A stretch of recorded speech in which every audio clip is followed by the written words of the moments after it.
Up until several years ago, they thought the giant squid out of Japan, off the coast of Japan, was, giant squid was a cryptid. It was mythological. Over time had reported these creatures, that can engulf ships and the Kraken and things like that. Watching that thing disappear. Yes. It was almost like a straight line. It was like it went behind a straight line and it was gone. Just completely gone. And it did. It was like it slipped into it went into a house or something. It just all of a sudden it just went zoop, and like it went behind a wall. Like it went behind a wall. That's where people start to ask the question, is it possible that there are some sort, and I know this is a stretch, but is it possible that they could be going into some sort of a portal or interdimensional being that can move into, thank you very much, Vesta, stepping into another place, for lack of a better word?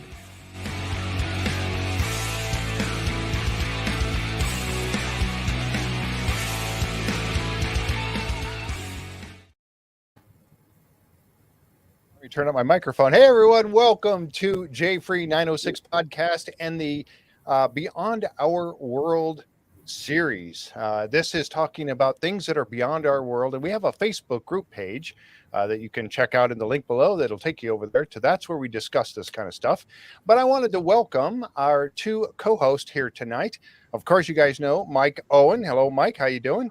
Howdy. And our very special guest co-host tonight, Marie Dumont. How are you doing tonight? Good. How are you? I'm fantastic. I really am. And I'm so happy that you took time out of your busy day and all the research that you do to come on the show with us tonight. I got to tell you, folks, I gave her like 2 days notice. I mentioned it to her and I said, I would really love you if you could come on the show on, Thursday. And this was Tuesday, of course. And she's like, I don't know. And then pretty soon she's like, I can do it.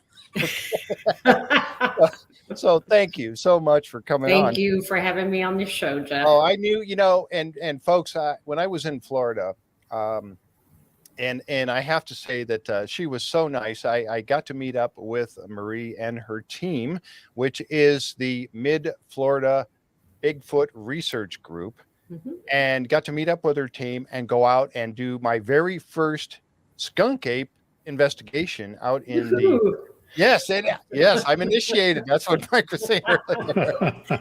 So I got my first taste of it, and it was fantastic. So everybody, welcome Marie. And I tell you what, Marie, tell us a little bit about yourself and about your group that you have there. Well, I've been a paranormal investigator for over 30 years. And it all started out with ghost hunting, UFOs and aliens, and then it just evolved into Bigfoot, right? So I'm the founder, like Jeff said, I'm the founder of the Mid-Florida Bigfoot Research Group on Facebook and YouTube. And I'm also the founder of the Mid-Florida Bigfoot Research Team, which consists of Mike Aguilar, Ruby Joe Brew, and Chris Hensley. And Jeff, you met everybody Mike except for Ruby. Mike and Chris. Yeah, I haven't met Ruby yet. Yeah. So great. I love my team. We just have so much fun out there. We are totally serious, dedicated researchers. We are out there every single weekend. I'm telling you. Every weekend. Sometimes more than once every weekend. So, like this weekend is Easter, right? So, they have families and all that stuff. I'm going out by myself on Easter morning. Oh, I wish I was there. I'd go with you. Right? Yeah, I'm going out by myself. Oh, man. So, Yeah, so I'm going to the canyon this weekend again. So I was in the canyon last weekend. Not too many Bigfoots hiding around here. There's no trees, no forest in this area. I'm in the panhandle of Texas, but That's but what anyway, they want you to think, Jeff. Yeah, good point, Mike. That's You're awesome. hiding behind the rocks, Jeff. Yes, they're cloaking and all Well, that. cloaking, yeah. they could be anywhere. Yeah, right? It could be anywhere. Yeah. So I tell you what, though, it really was a lot of fun, and I really thank you again for taking me out. It was you guys. I learned so much from you and Mike and Chris. It was absolutely wonderful. Yes. And yeah, Barbara's telling you to be safe out there, Marie. And thank you. Because you're by yourself, you always want to make sure you tell people where you're going and when to expect you back and all that kind of stuff. The ones you trust with telling where you're going. Right. My team. I know. My team. Your team, exactly. Yeah. Barbara, I believe Barbara was at Phenomicon. For those of you who don't know, Marie Dumont was also at Phenomicon in Vernal, Utah last season. And if any of you were there and you watched Russell's presentation, Russell Acord's presentation, do you remember when he offered up for people to come and carry his pack around the conference center? If any of you remember that, somebody raised their hand that weighs probably about the same amount as the pack. I knew I had seen Marie somewhere before when we first met, and sure enough, she was one of the two that got the pack on and went around that conference center with that pack on. I don't know if any of you remember that. Yeah, I was the only female that did it at that event. So. See, Barbara said, "Yep, she remembers it." Yeah, yeah, 90-pound pack, and she weighs about 90 pounds. So there you go. So yeah, it's 92 pounds to be exact. Yes. Wow. So, yeah. Yeah. So I'm just lucky I didn't fall and kill myself. I know, right? So, but and so Russell, Russell calls you? What does he call you? Russell? Well, he calls me Florida. Florida, because I live in Florida, But I guess on your podcast, he was saying I weighed like as much as a bag of Skittles. So, not quite a bag of Skittles, maybe 5 cases of Skittles. Not a bag of Skittles, but I tell you what, though, yeah, it was great, and we've been talking about Phenomicon again, and I tell you what, I'm going to be there again this year. It's September, I think it's the 6th, 7th, and 8th. It's the weekend after Labor Day weekend in September, and it's a Wednesday through Saturday. Yeah, Wednesday through Saturday. Versus Thursday through Sunday, because I'm going to try and go again. So I hope you do. I'm going to be there for sure again this year. I'll be out there checking all that out. And the folks there that run Phenomicon, for those of you who have not been there, it is in Vernal, Utah. And it is, I've only been to a couple of conventions of this type, but I tell you what, it was so very well organized and run smoothly. All the presentations, all the dinners and lunches and breakfasts and special things, add-ons going on, McConkey Ranch and all that stuff. It was really, really a great time. So I suggest that any of you check it out. You can find it on the web. I don't have a link for it below, but it's Phenomicon 2023.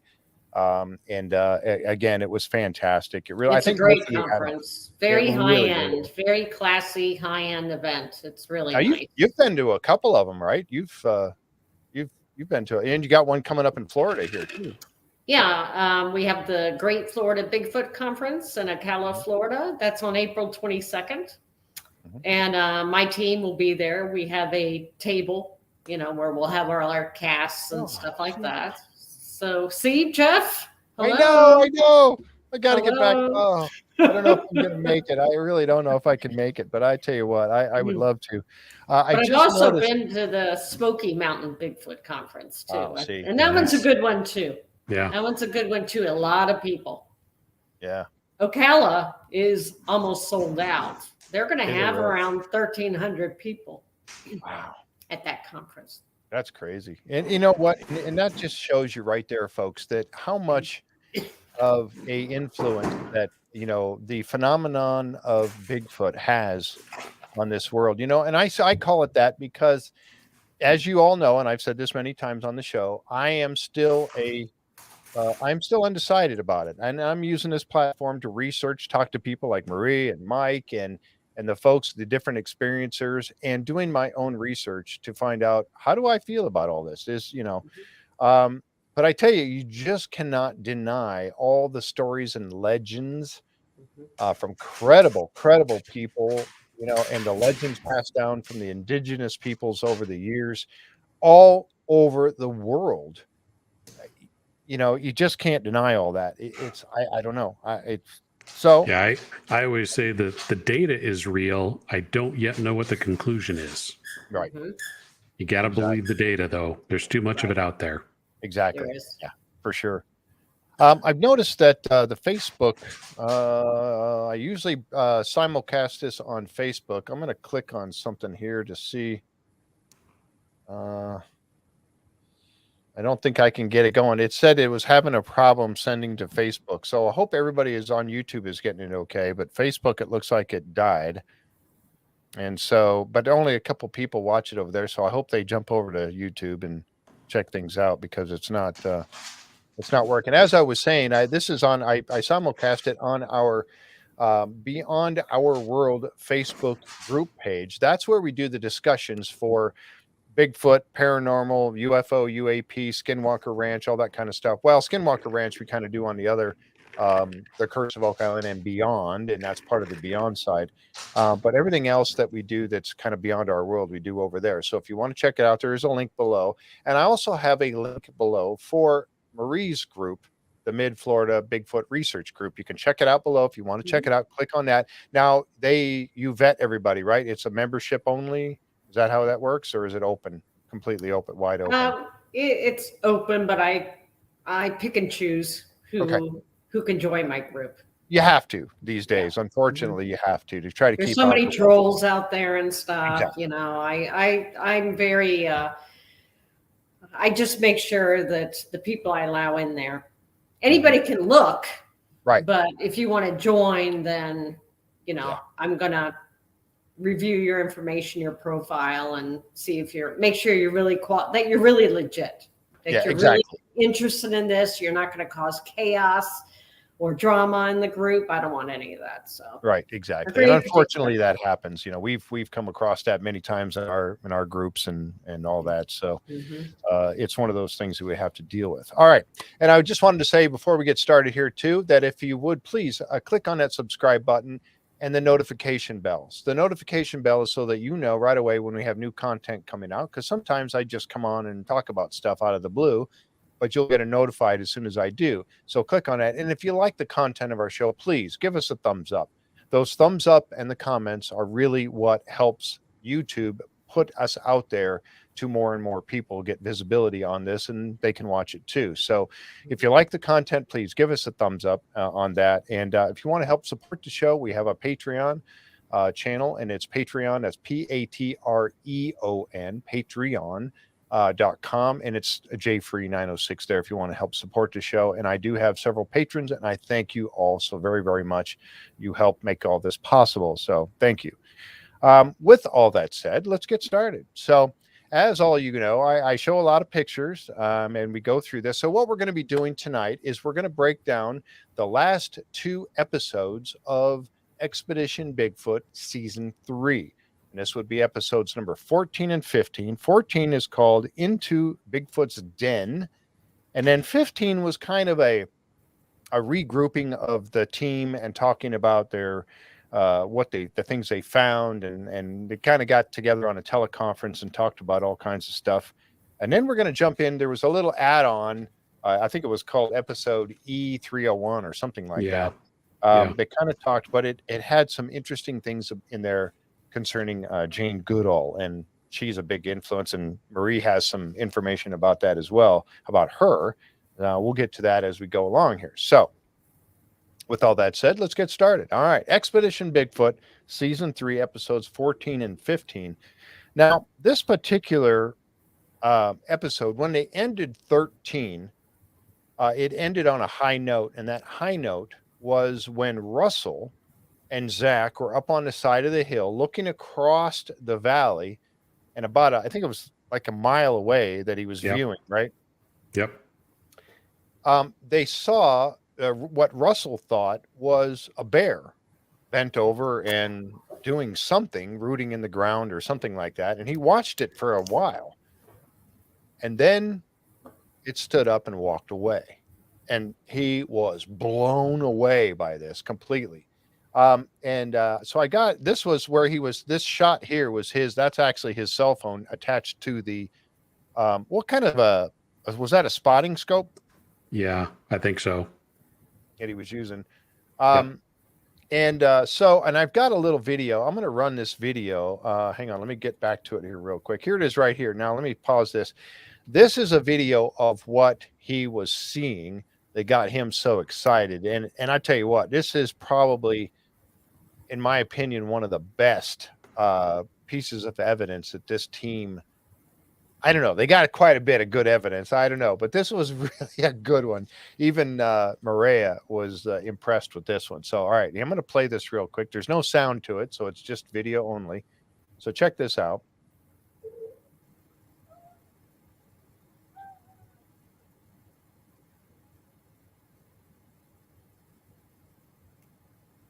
Yeah, so there it is. It stood up and simply walked out. I'll play it one more time.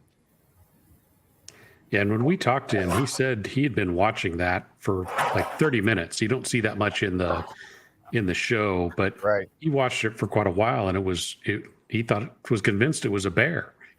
And then right at the end there, stands up and steps away on 2 feet. Yeah, and that's pretty crazy. Pretty amazing. It is very amazing. And Mireya had said something too about the turning of the head. Yeah. Yeah, the turning of the head. And then, like I said, right at the very end, it's hard to see, but you can see that the trailing leg lifts up to almost 90 degrees. And we know that humans don't pick up their legs that high when they're walking forward. That back shin came up pretty high. And that's another indicator that we've seen on either Patterson-Gimlin and some of the other films.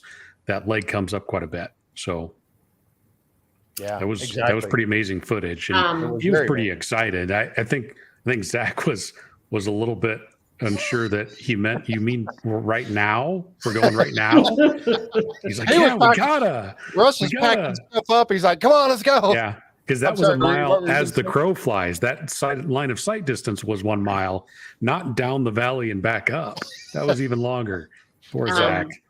Yeah, I've seen bears stand up, black bears stand up in the Ocala National Forest, and they're still kind of hunched over a little bit. And he was straight.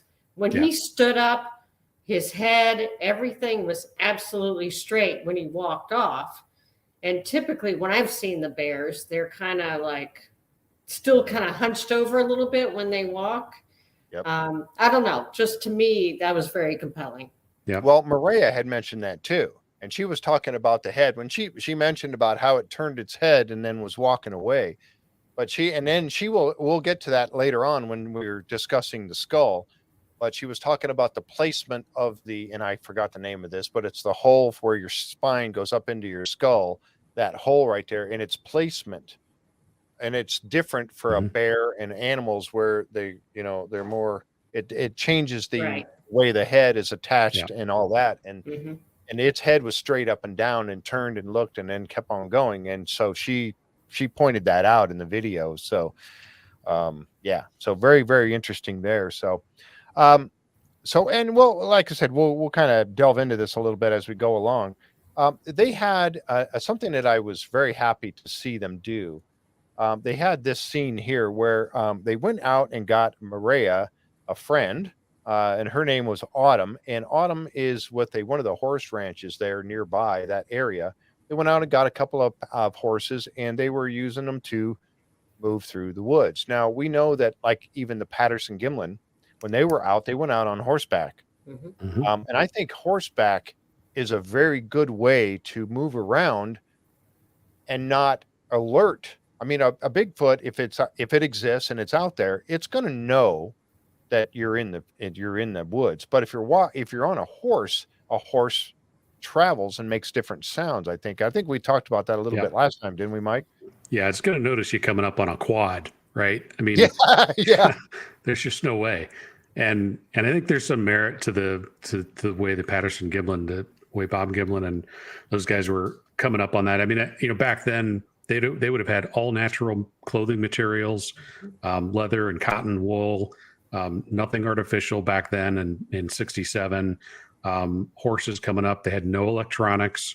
The film camera they had was mechanically wound. So getting back to that, to me, was a really excellent method to go about investigating. And horses can get around a lot of things that UTVs and quads can't. Quads can go a lot farther, but on rough terrain, horses will kill them. Get way farther. Sure. Yep.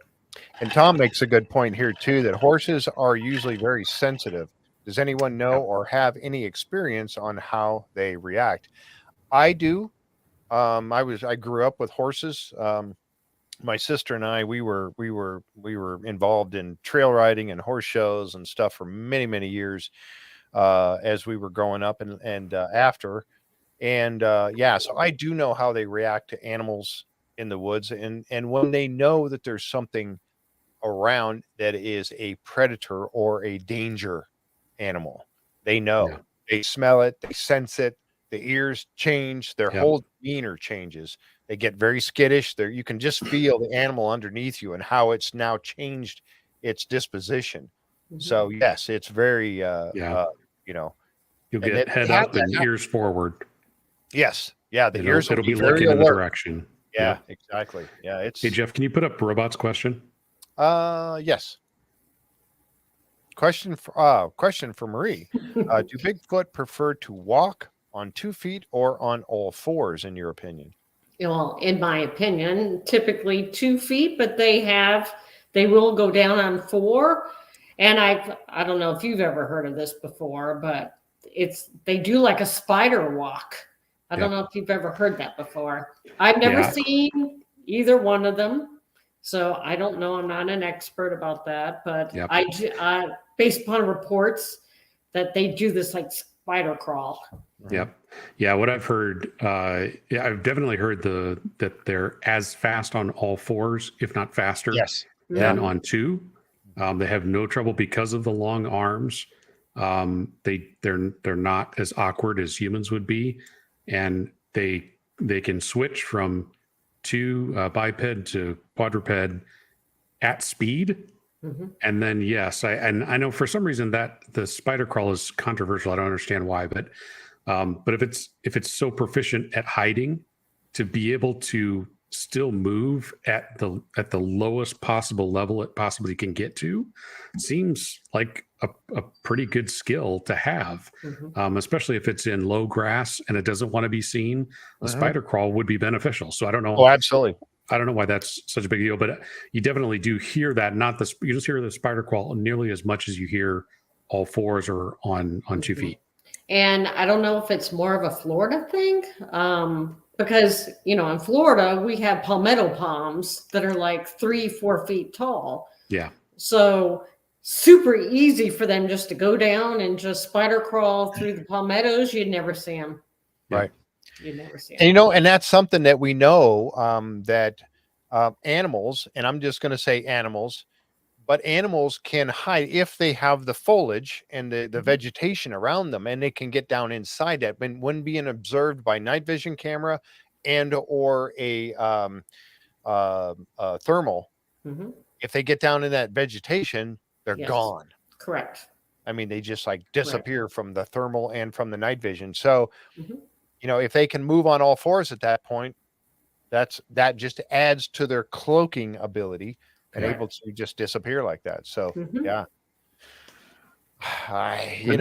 that's one of the sort of counter arguments to the whole cloaking theory is that we're just misinterpreting their means of locomotion. Correct. And we're not calibrated. Humans aren't calibrated. We expect them to just walk around, and suddenly they disappear and they're gone. Right.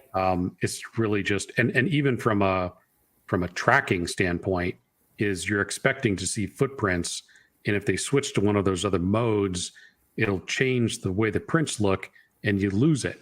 Not to mention the fact that from what I hear is especially if they're running and they dive down into that quadruped, they can dive, 20, 30 feet, maybe even 40 feet, and you may be looking 10 feet away for more tracks and not see any, and then you think the tracks disappear. So I know that's a counter argument to the cloaking, but I think with some of the other electronic footage that people have at the thermal, and there not being anything there, it's still a good theory. Yeah, absolutely. I agree 100%. Robot's asking another question here.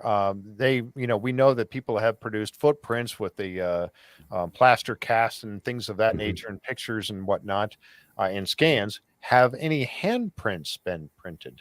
Yes. Oh, there you go. Now, it would be hard. I think it would be hard to distinguish a handprint from like a bear paw or something. What do you think? But it's not a handprint. Typically, what the reports and stuff that I've heard or seen, it's knuckles. Yeah. It's knuckle prints. It's not handprints. That's very interesting. So they'll get indentations like in the ground, like this thing is running on all fours, and they get a knuckle print. Interesting. I hadn't thought about that. That's and that would make actually more sense, because if they are there, that's more protection for them than putting their palm down. Right. That's going to be the more sensitive part, and doing like that, they would be more. Yeah, that makes total sense. I hadn't thought about that. Very good. Good question, Robot. Thank you for that and answer. And I was gonna, when I was reading that question, I was thinking about Mike's. I knew you were going to say that. Mike had a print. He did a cast, and I have a picture of it. Maybe I'll find it when somebody's talking here, and I'll bring it up. But Mike had a cast that he had taken, and he poured the cast into a footprint, and then when he went back later, he found that it had like finger marks in the top of it, on the top surface of it, where it looked like something had put fingers into the soft.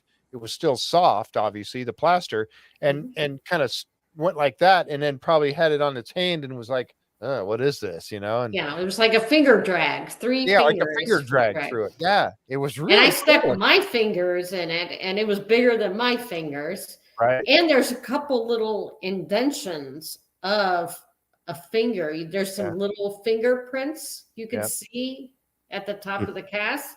And Mike always say it's the first time anyone's ever been more interested in the top of the cast and not the cast itself. Yeah. Right. Yeah. Yeah. So, I'll find that picture. I'll bring it up and show you. Yeah, it is very intriguing. So, yeah. Interesting. Yeah.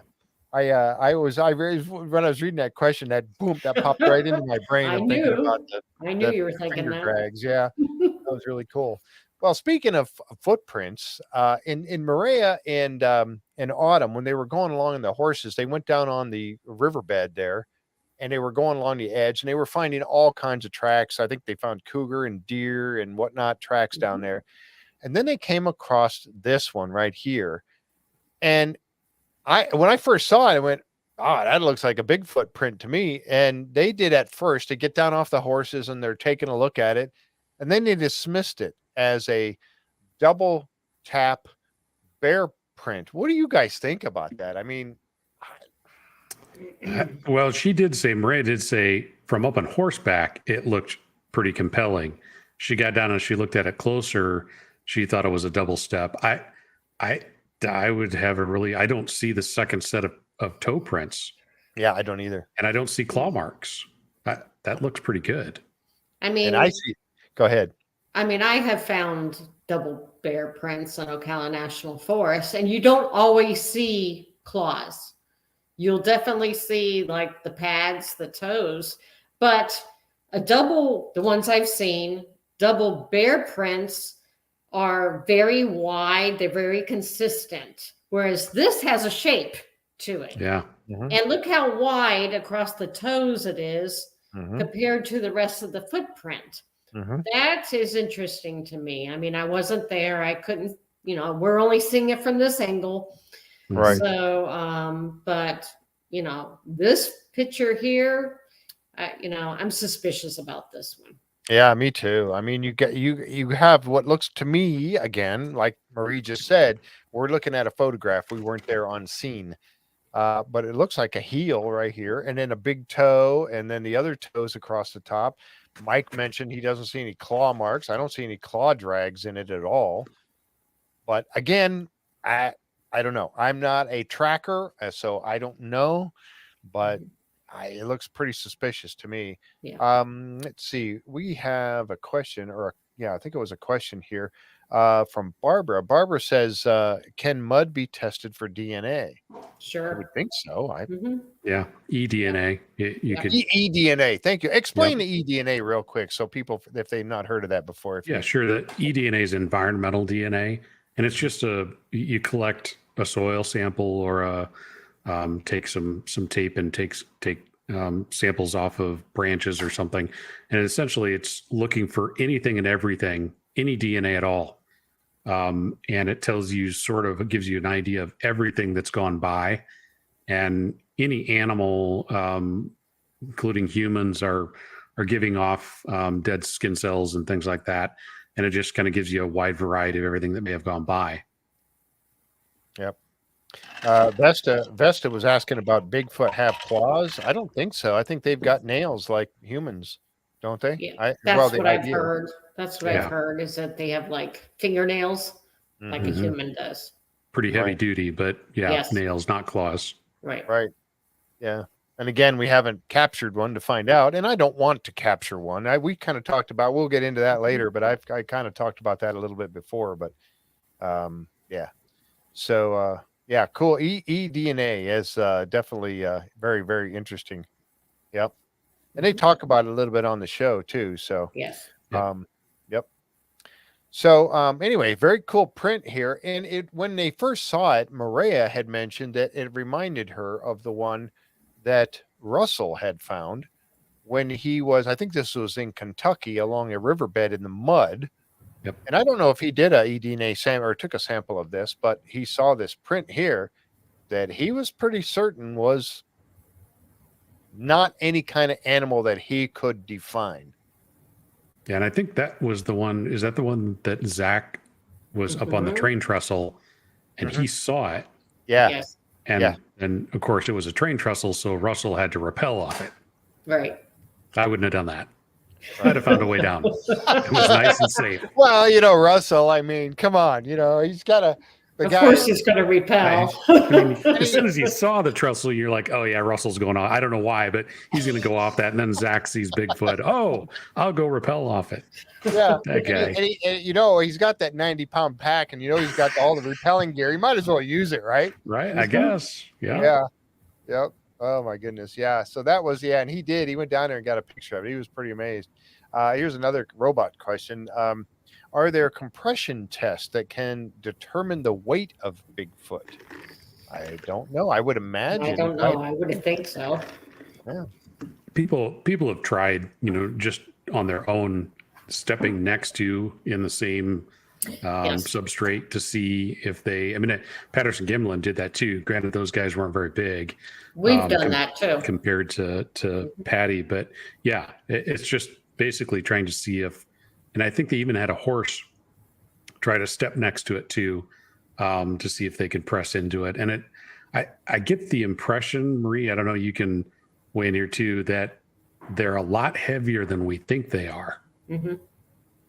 I think they're a lot, and muscle weighs more than fat, and they're really thick and big. And I think they're a lot heavier than we give them credit for. Yeah, because we do the same thing when we're out there. If we come across like some prints or possible prints, and then we'll do like a stump, or like Mike, we'll try and step as hard as he can. And I'll do it too, just to see how hard I have to, shove my foot in the ground in order to try and make the same kind of impression, which never works. It never works out. Mm-hmm. It's always heavier. It's always a heavier something that is making the prints. Yeah. And they've talked about, and you guys were telling me about this, Marie, you and the team, Mike and Chris were telling me about how the region of, Bigfoot in like all around the world, it changes, their size is changed based upon the climate The and climate. everything that they're in. The So down- environment, the food supply. Yeah. The weather, definitely. So, like the skunk ape is supposed to be a little bit smaller and thinner than like Correct. the Washington State Bigfoot. absolutely. Patty. Yeah. Yeah, patty it has size. to be, because something of that size could never survive in South Florida in the Everglades or Mireya. It is hot. It is hot. And humid. It's incredibly humid, and it's miserable just being a human. Yeah. Out there, we're out there doing research every weekend, so Yeah. it's miserable out there. I But can't be something that's 900 pounds with muscles, no. covered in hair. Yeah, covered in hair. Even the deer are smaller in South Florida than they are in North Florida. Yeah. Because of the heat. They've had to acclimate, become smaller, more compact, thinner, So that's just evolution, Yeah, for sure. Let's see. There's a question for Kat was asking, Mike, does she remember you correctly saying that you had talked to Gimlin? Have you talked to Gimlin? No. Okay. No, but Russ kind of helps get Bob Giblin around different stuff and kind of acts as his manager. And so I'm really looking forward to his video that he's doing with the hours and hours of interviews that he's got. Who better to, I think between Bob Giblin and maybe Ron Moorhead, I'd love to pick those guys' brains. And it sounds like Russ has got a lot of information from Bob. So that I can't wait to see that. Yeah, because Bob is like 90 now, so he's not doing conferences anymore. Right. And so, Russell's like, man, we got to document you, before something happens to you. Yep. And so that was the point of his documentary that he did. So. Yeah, here's another question. When a DNA sample is tested and come back unknown, is that still entered in a database somewhere so that the next unknown could be matched to the first unknown? That's a good question. That's a very good question. I would have to think that at least the ones that they're collecting from Expedition Bigfoot would be. Oh, yeah. Yeah. Yeah, I think the issue is there's no standard. And unfortunately, the standard has to be created, like Dr. Mireya found that small, tiny little monkey. And normally that's done by collecting a male and female of the species and killing them and then dissecting, and you set your standard to then measure that species by going forward. We have no standard. We have no basis. So even with the hair, I mean, Dr. Meldrum can give you very detailed information on what Bigfoot hair looks like, but because there's no standard, we can't. It's not proof. It's evidence, but it's not proof. Right. So it's kind of a chicken and the egg thing in my mind. It's a little bit of a conundrum there. But the other thing that I think the issue with some of the DNA samples is I think depending on the labs, some of the labs are a little reluctant to get involved with something that's going to be either frowned upon, the giggle factor with Bigfoot. We all know about that. Or if they find too many unknowns, they have certification. If their job is to match, and if they don't match, it's perceived as a ding on the lab. So they don't like to necessarily spend a whole lot of time on stuff that's going to not come back with anything. So there's a little bit true. Right. There's a little bit behind the scenes, I think, in the labs that goes on. Then we realize it's maybe not quite as straightforward as we think. But yeah, I would hope that they save anything that they have that they don't find a match to. And I think sometimes because they're pressured or driven, or their goal is to match something, I sometimes wonder if some of the matches that we hear on this show, where they match a chimpanzee or they match a orangutan or a wolf, is because the labs are trying to match the closest thing they can find, because their job is to match, Right. not to say this doesn't match. Right. It's too far away from this and it's too far from that known, because that may ding them. So good question. I'm trying to learn more about the process of the whole DNA and how the labs operate and why they do what they do and don't do what they don't do. So it is interesting. It's not as straightforward as you might think. Mike, you need to start your own lab, and then you can start collecting. And yes. Come on, Mike, you can do it. Yeah. Yes. Oh yeah, I'll go right ahead. You fund me. Yeah. Okay. GoFundMe. Folks, we need a GoFundMe so we can help Mike set up a lab. So, Kat went out and she and got some information here. Googled it, and so gorilla males are much larger than females. Gorilla males weigh an average of 300 pounds up to 500 pounds, and they stand about 6 feet tall.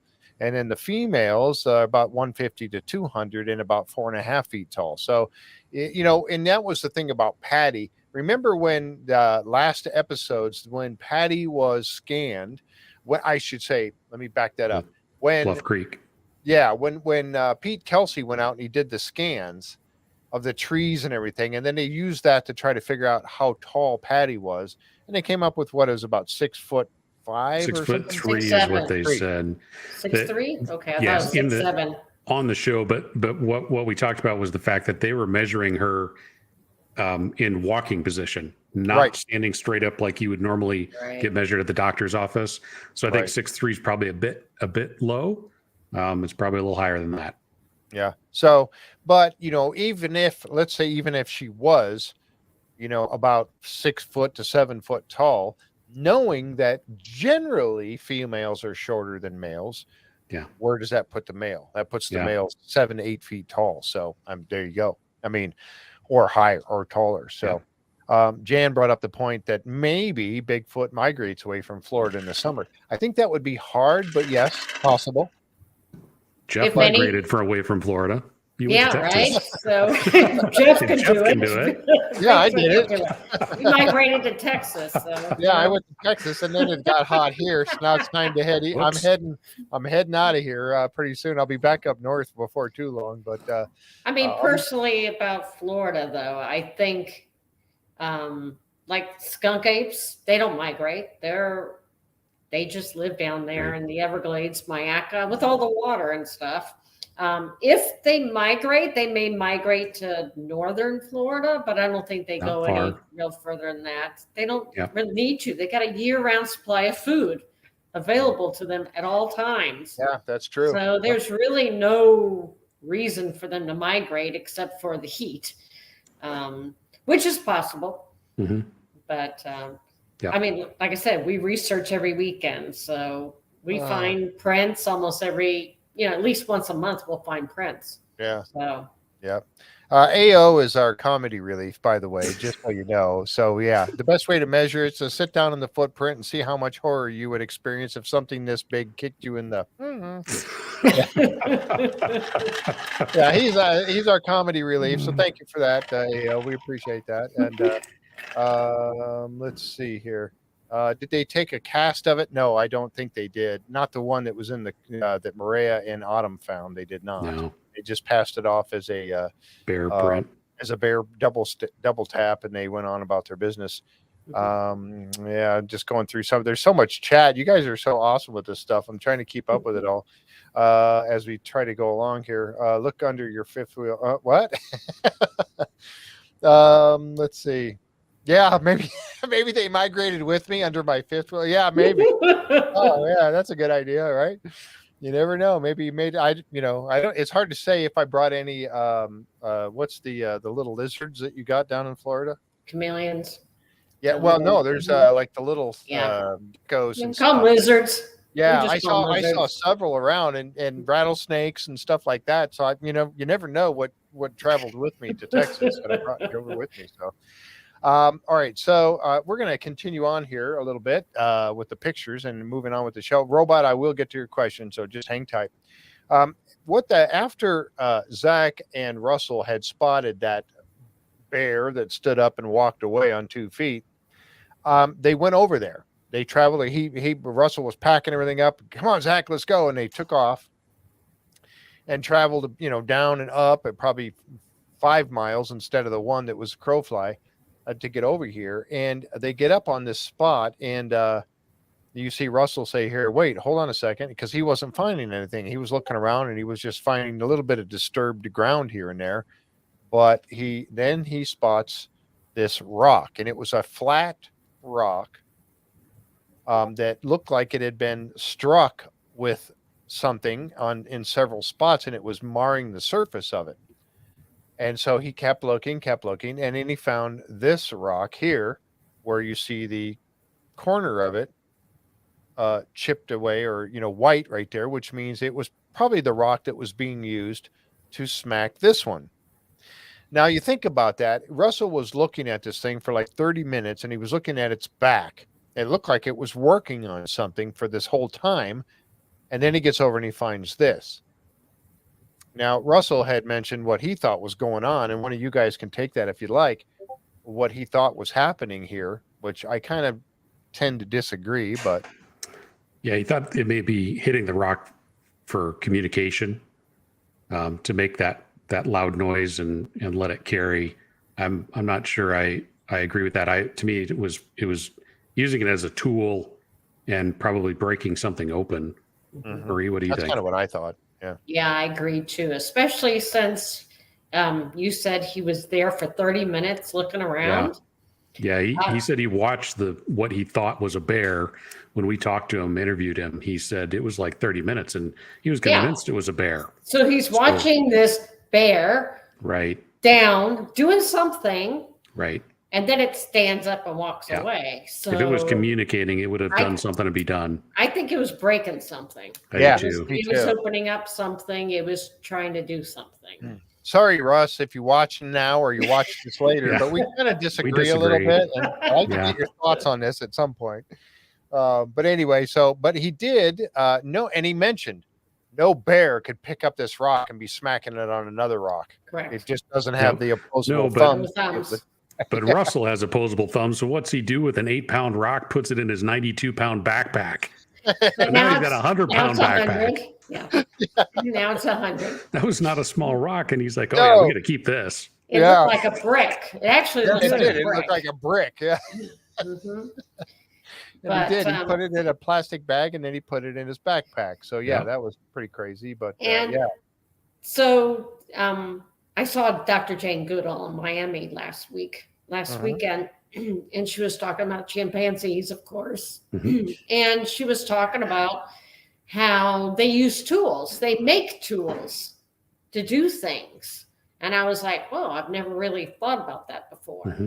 So her example was a chimpanzee will come up to like a big termite mound, and they'll stick a stick in the middle of the termite mound, and then they'll pull it out because the termites will be on the stick, and they'll just eat it. Yeah.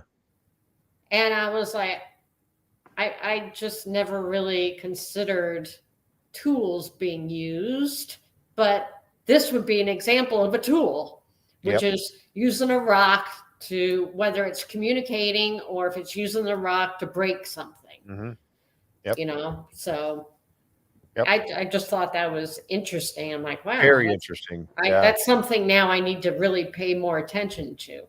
Yeah, exactly. Tools. Because you're right. Because you guys going out in the field and researching every weekend, and now you've got more things to think about. And there's another one toward the end that we'll get to here that Jane was talking about. That is another good possibility, something to look for. We'll get to that as we go along here. Robot had a question here, and this was for Mike again. You stated an opinion that Bigfoot may communicate via telepathic means. A case of a 10-year-old who met a Bigfoot family via telepathic ability. He returned 20 years later and contacted them. So, I mean, you mentioned that. What, Yeah, so they call it mind speak. And if you've seen any of the interviews with Les Stroud, he's been open about that since his Bigfoot series came out. He didn't air it, but he's talked about it since, that he experienced mind speak. How they communicate and how we understand, that's another problem to solve. But that's known, and there's just been a number of recent episodes where people have experiences when they're younger and they go back to the area when they're older and they have more experiences, and it's not traumatic. And the general consensus is, the Bigfoot remembers them, and they know that they're not a threat. They know that they didn't take their food or do anything bad. So they may make themselves known to the person, but they're not aggressive. And so I think they definitely do remember people. The other thing that got brought up on that same kind of thread was that, and I don't fit in this category, is once you see one, you're much more likely to be aware and know when they're around again and see them again. It seems like if somebody sees one once, they're very apt to have seen them several times. I'm not there yet. I got to get out of my armchair research first. But someday, Marie, I'll you get need there. to come with us. Yes. Yeah. All right. Right. Yeah. So that's interesting. Yeah, for sure. And a couple of points that were brought up about the rock smashing. And somebody had mentioned if they were breaking open some sort of a shell or nuts or something like that, wouldn't there be remnants of those laying around? Yes, there would be. And in Russell's defense, I'm sure he spent a lot of time in that area surveying everything, looking a lot more that got aired. Yeah. Then and we know that happened. So yeah, maybe he's right. Maybe it was for communication. We just don't know.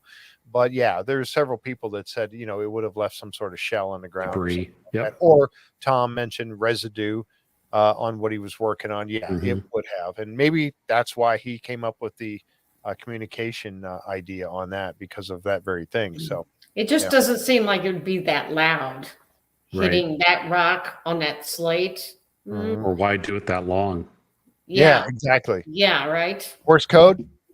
Yeah,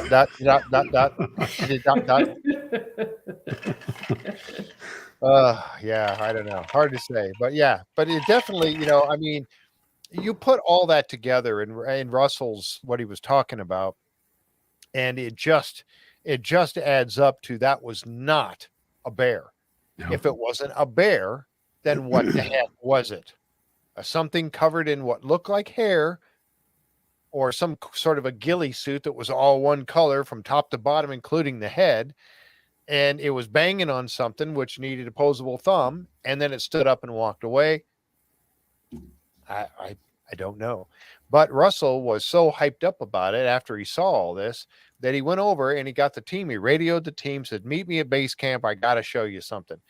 Now, he had sent the video to Bryce, who kind of worked it a little bit and brought it. They all gathered around the table, and he showed this to them. And that's when Mireya was like, this could very well be the most compelling thing we've seen yet that he has on that video. So, again, it just boggles the mind as to what, if it wasn't a bear, then what in the world was that thing? It's compelling, to say the least, in my opinion anyway. So rock concert. Thank you. More of our comedy relief out there with Tom. So and this is where they were setting up, and this and remember, they're right next to that converted federal land, and the team is down here, and this is where they saw that particular figure. It was quite a ways away.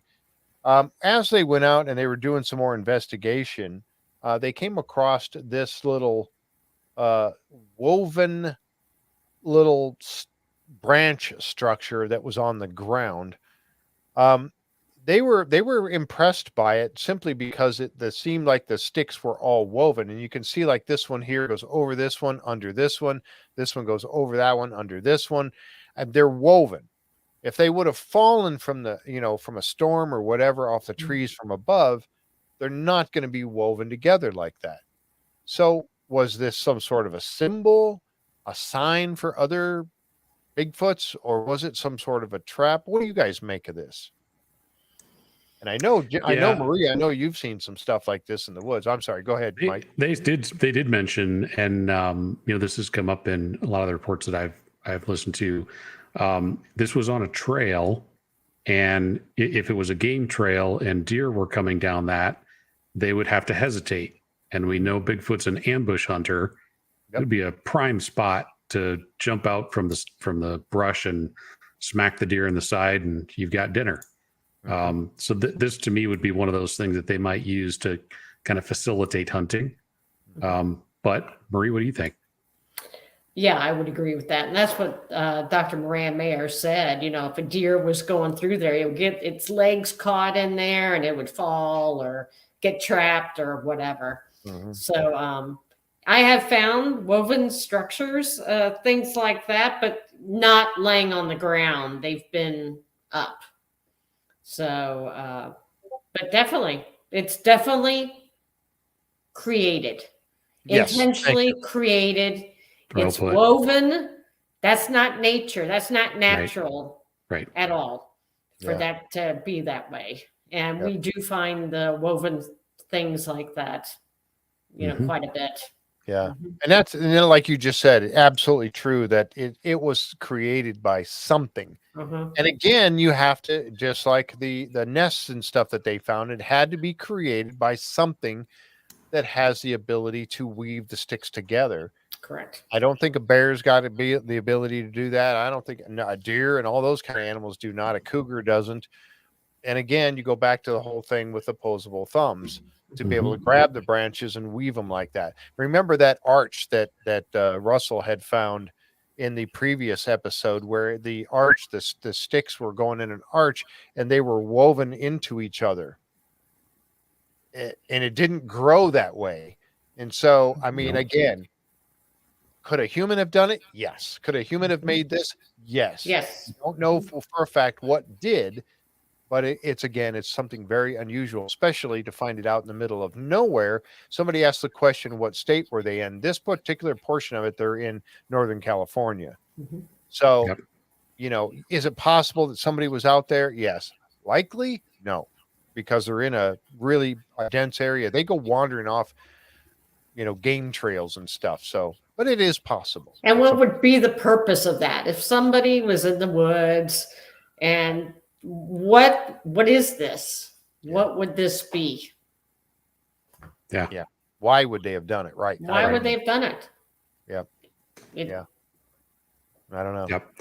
There's a few questions there about the ambush hunting. So I'm going off of reports of other hunters that have been in the woods, or people that have, just been out hiking and they've witnessed this. So the best reports come from hunters that are up in tree stands, and they have several different techniques, and some of them are the same that we use. They'll have some that are in the woods driving deer towards other ones. And then they'll jump out and either strike them in the side, or they'll grab them. They also have been seen to use infrasound, stun the deer, and then just walk up to them and break their neck. But they absolutely eat a lot of deer, eat a lot of meat. They're not just eating plants and vegetables. They do eat quite a bit of other stuff too. Yes. Yeah, they're that's what Mireya Mayer was saying, that they're the way their jaw structure and everything appears to be that they would eat vegetables and meat as well. Tom has a question here for Marie. Have you ever experienced anything that made you think, I am not alone? And if so, what was it? Okay, so I was walking down my favorite trail in Ocala National Forest. And I was with two other researchers, friends of mine, and they're the ones how I originally started getting into Bigfoot was with them. So we would go to Ocala, walk down this path. And so it was a little bit breezy, hot, of course. And so we were walking back to the car. And we're walking one in front of the other. And I keep hearing to the left of me something walking, like walking along with us, maybe about 6 or 8 feet away. And I would stop, it would stop. And I'd start walking, and you could hear it. And I just kept ignoring it. I was like, I don't know what this is. And finally I had enough. And I just said, I turned to my friends. I said, okay, I don't know about you, but I swear to God, there is something walking next to us. And they said the same thing. They're like, oh my God, we heard it too. We thought we were crazy. Yeah. But it was like paralleling us. It was just, you could hear it walking. This is daytime. We didn't see anything. Yep. We could not see anything. But we heard footsteps. Was the forest dense enough to where it would have been hidden? Or so okay, there you go with the whole. No. And you saw even Russell when and we'll later in the show in the next episode they were talking about the cloaking Ronnie was, and both Mireya and Russell were kind of like, yeah, I'm not doing the whole cloaking. You could see him start to squirm a little. Yeah, exactly. Russell rolling their eyes. Yeah. But it's one of those things that if that's not the case, then why? And I've got a little video clip to show about that too. Why does that? Why do things like that happen with you, Marie? Why does stuff like that happen? You hear those footsteps, and yet when you look over there, when it's not dense forest, there's nothing there. Can't explain it. No, it doesn't mean that it has to be Bigfoot. Maybe it was alien. I mean, it could be alien, right? Correct. It could be anything. Whatever it was, we couldn't see it. You couldn't see it. It was only about 8 feet away from us in the daytime. Yeah. And it was not thick, not a dense area. Yeah. But we just kept hearing the steps. Bipedal, something on 2. But we couldn't see anything. Nothing. But I'm so glad I brought it up to them because they were like, oh my God, we heard the same thing. Yeah. And we said to the left. I said, yes, to the left. So. Yeah. Jan brought up this question. This goes back to them banging on the rock. What did they take a sample of the white stuff? I think that it was hard to see clearly what the white, I think the white was just simply the marks that it made in the rock. So it was scraping the rock enough to show the white chalky rock underneath is what I think that was. It kind of did look like a paste of some sort, but I don't think it was. It was simply but that's a good point, because if it's actually killing something, breaking open something, so that would be in the dust, right? In that white stuff that was on that rock. They should have. Well, I guess he took the rock. He took but I didn't. Rock with him, I didn't hear of any kind of DNA results. But I didn't either. I didn't hear him talk about that rock at all. No. It was never brought up. So, but like I said, if it was breaking something, killing something, it would be in that residue. Yeah, exactly. AO says apes have a great great levels of intelligence, which humans do not give apes credit for. I agree.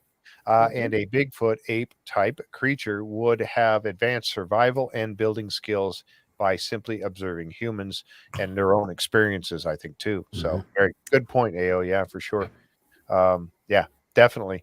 And, when you think about it, if I'm going to go back to that, if they exist, they have lived amongst humans for many, many, many, many hundreds of years, thousands, maybe even, that probably thousands, that they've learned if they want to hide, especially modern man, to hide from them. They know they're the best hide and seek masters, because they know they're intelligent enough to know that they have to and how to hide.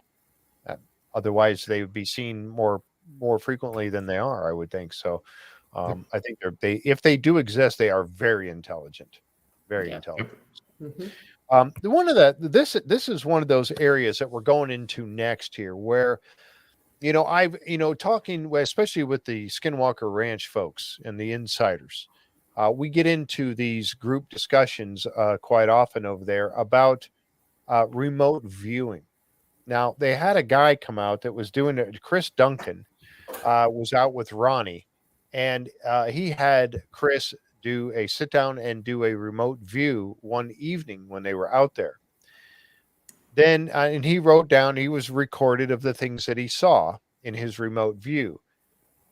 And then the guys go out in the woods like the next day, I think it was, or I don't know if it was that same night or if it was the next day. I don't remember, quite honestly. But this is what blows my mind, that Chris Duncan absolutely nailed it with his remote viewing drawings and what he said that he saw. He nailed it. Several things. 4 that I know of. How in the world does that happen? How does somebody be able to do a remote view and nail it?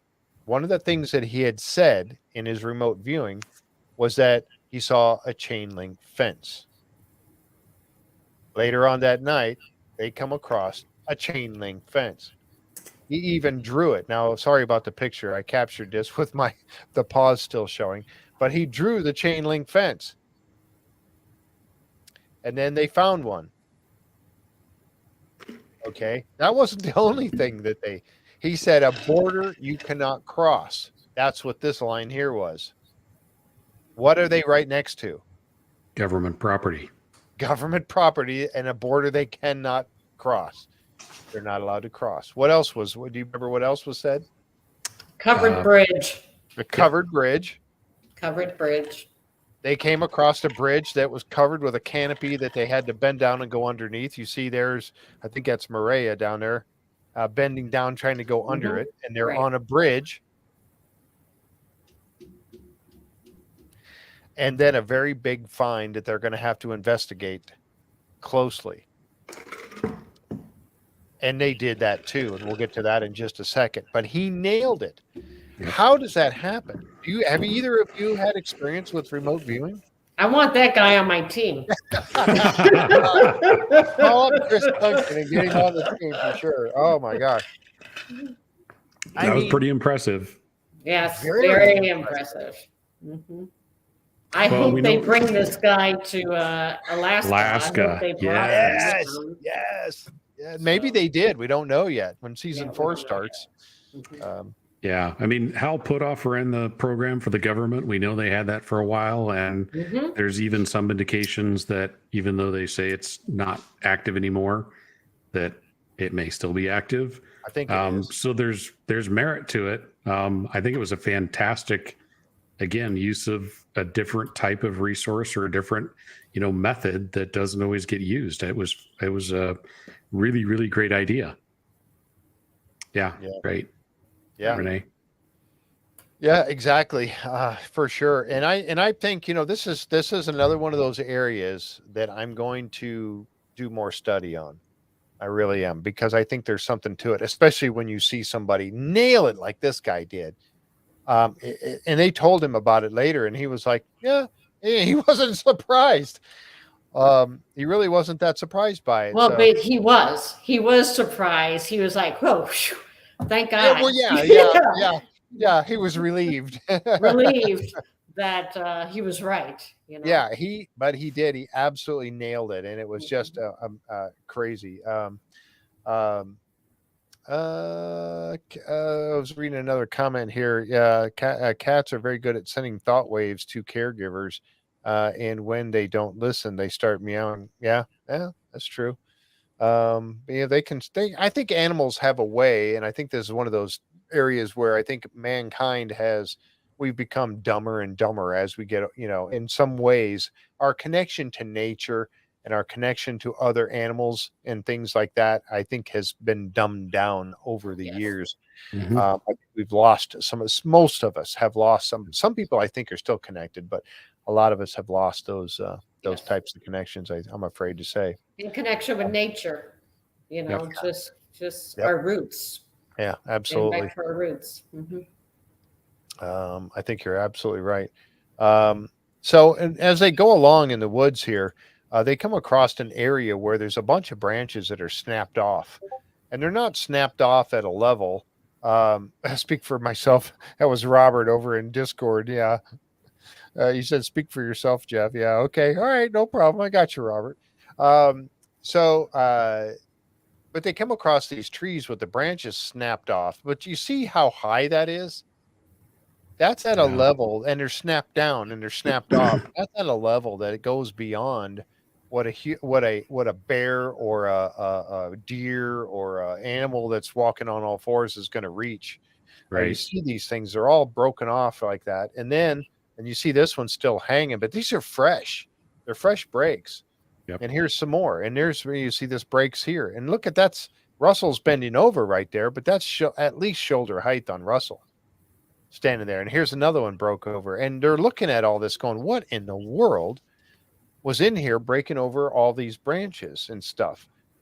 And they're doing these investigations, they're going along, and then they decide to split up. This is after they came across the chain link fence and the bridge that they had to bend down and crawl through, basically the cover on the bridge, the cover of foliage. And they're walking along and they're investigating stuff, and then they come across nesting areas. Bryce was actually standing in it, and it had a stench to it that they smelled, the stench. And Mr. Russell Acord, who has said before that his superpower, if he has one, is his sense of smell. Yeah. Yeah, I know it's funny, but he said he called it the smell to him was like a dog sprayed by a skunk and came home wet. Yep. So. Yep. And the bedding, I mean, look at that. I mean, that's, again, it's one of those things where, they saw it, and this is an area where Mireya, she's seen some of these nesting before. One of them that Russell had found that she wrote it off as being natural.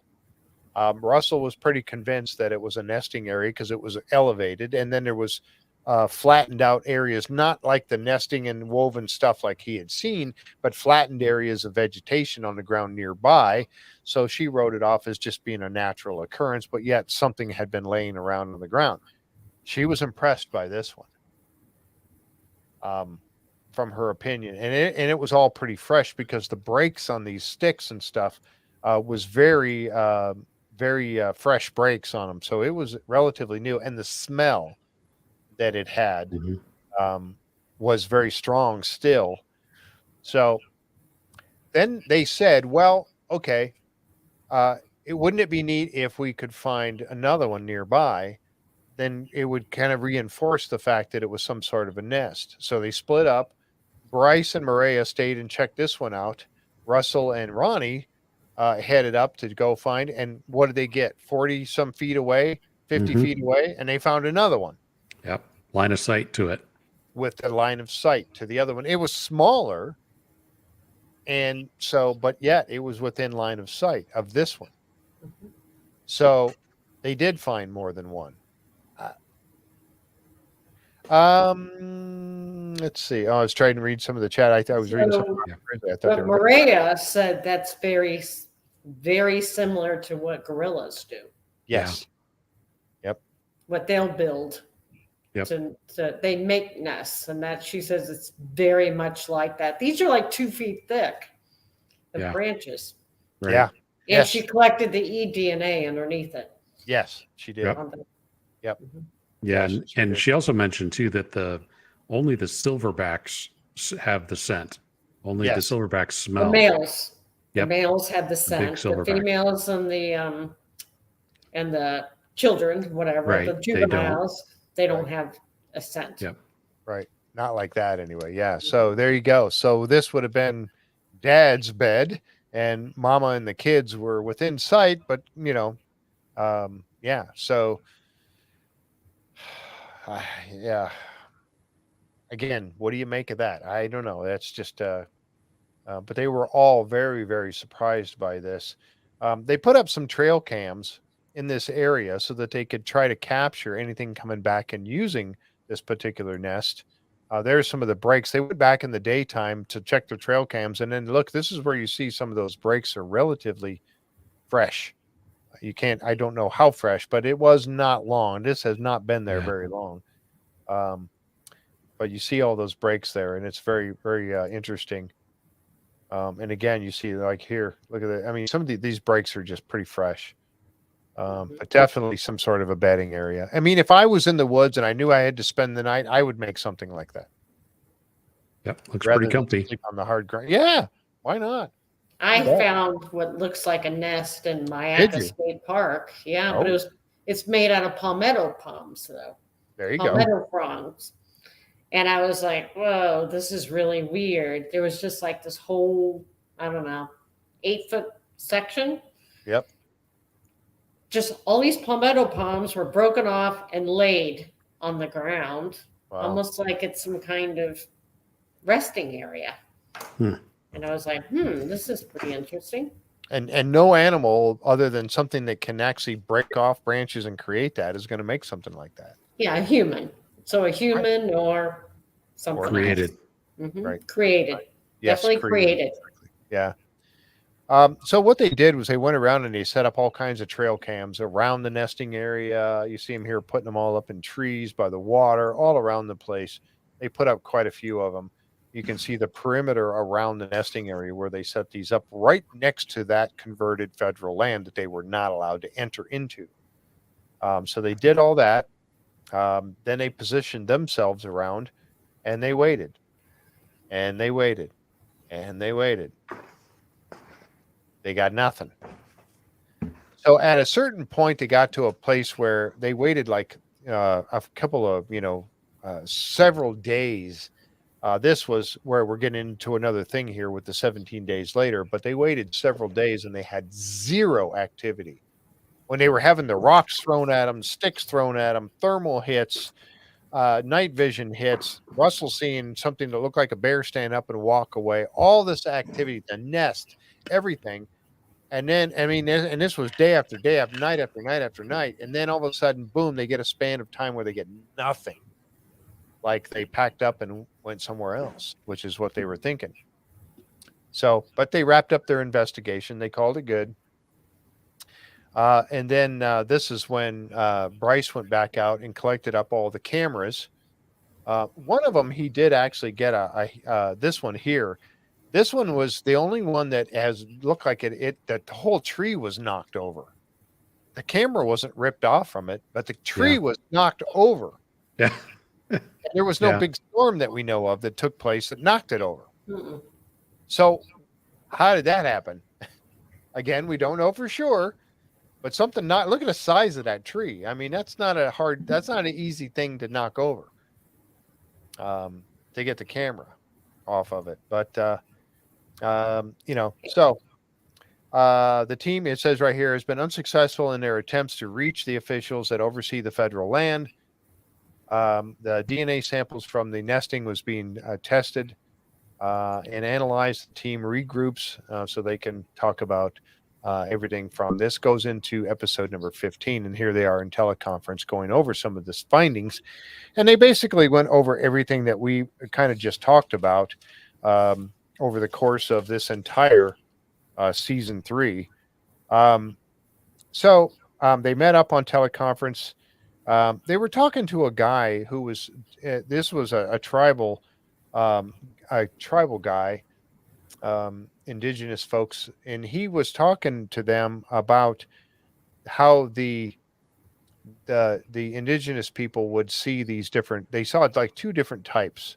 There was this trickster type, and then there was also the shadow people that he called shadow people that show up as shadows. And if you think back to some of the evidence that they captured while they were out there, they had come across shadow figures a couple of times. Mireya and Ronnie found one when they were down by the riverbed. Remember the one that walked in between their lights and the rock wall that was on the other side of the river?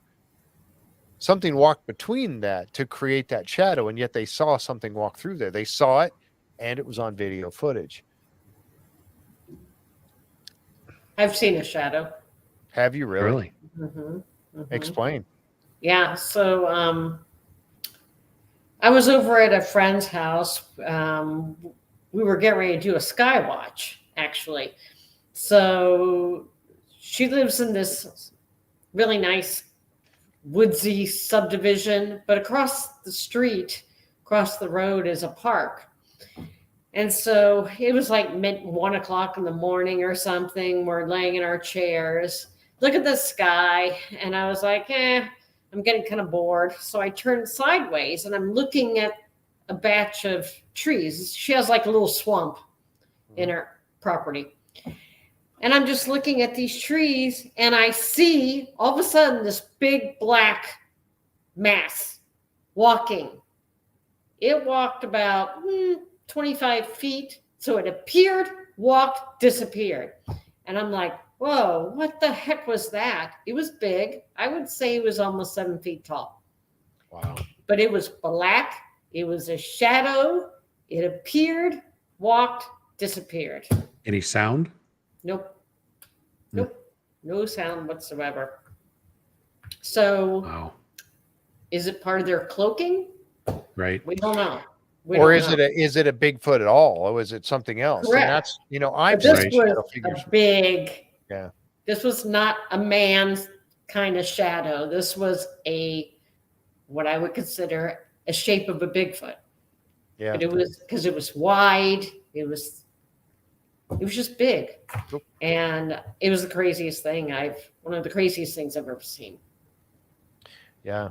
Yeah. I've seen shadow figures, and I tell you what, it's when you see one and especially when it moves, it's quite startling. And it really makes you start to question what we can perceive as human beings in our eyesight, because we've talked about that before, about how we're limited on a spectral light spectrum, Yep. how limited we are to what we can actually see and hear and smell and taste and touch and all that kind of stuff. So, it's, and I've seen a couple of different shadow figures, one moving, one not, and it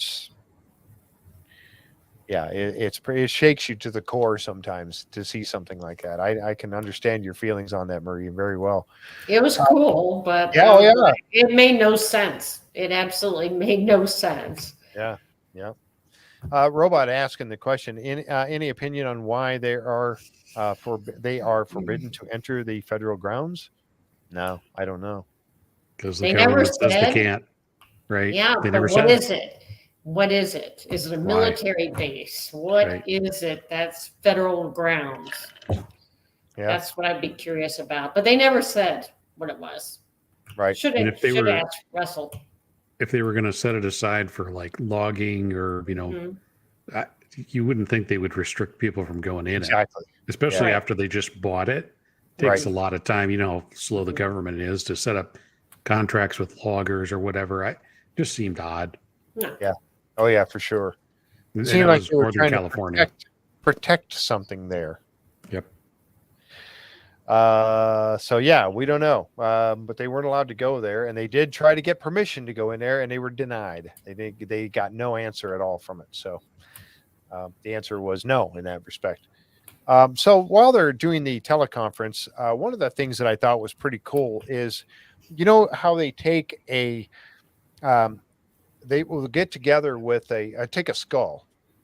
If they get a human skull, and they go to one of these people, and I forget what they're called, the guys who can reconstruct the muscle and the face on a skull to see what that person would look like when they were alive. And I forgot the name of this, the person that can do this.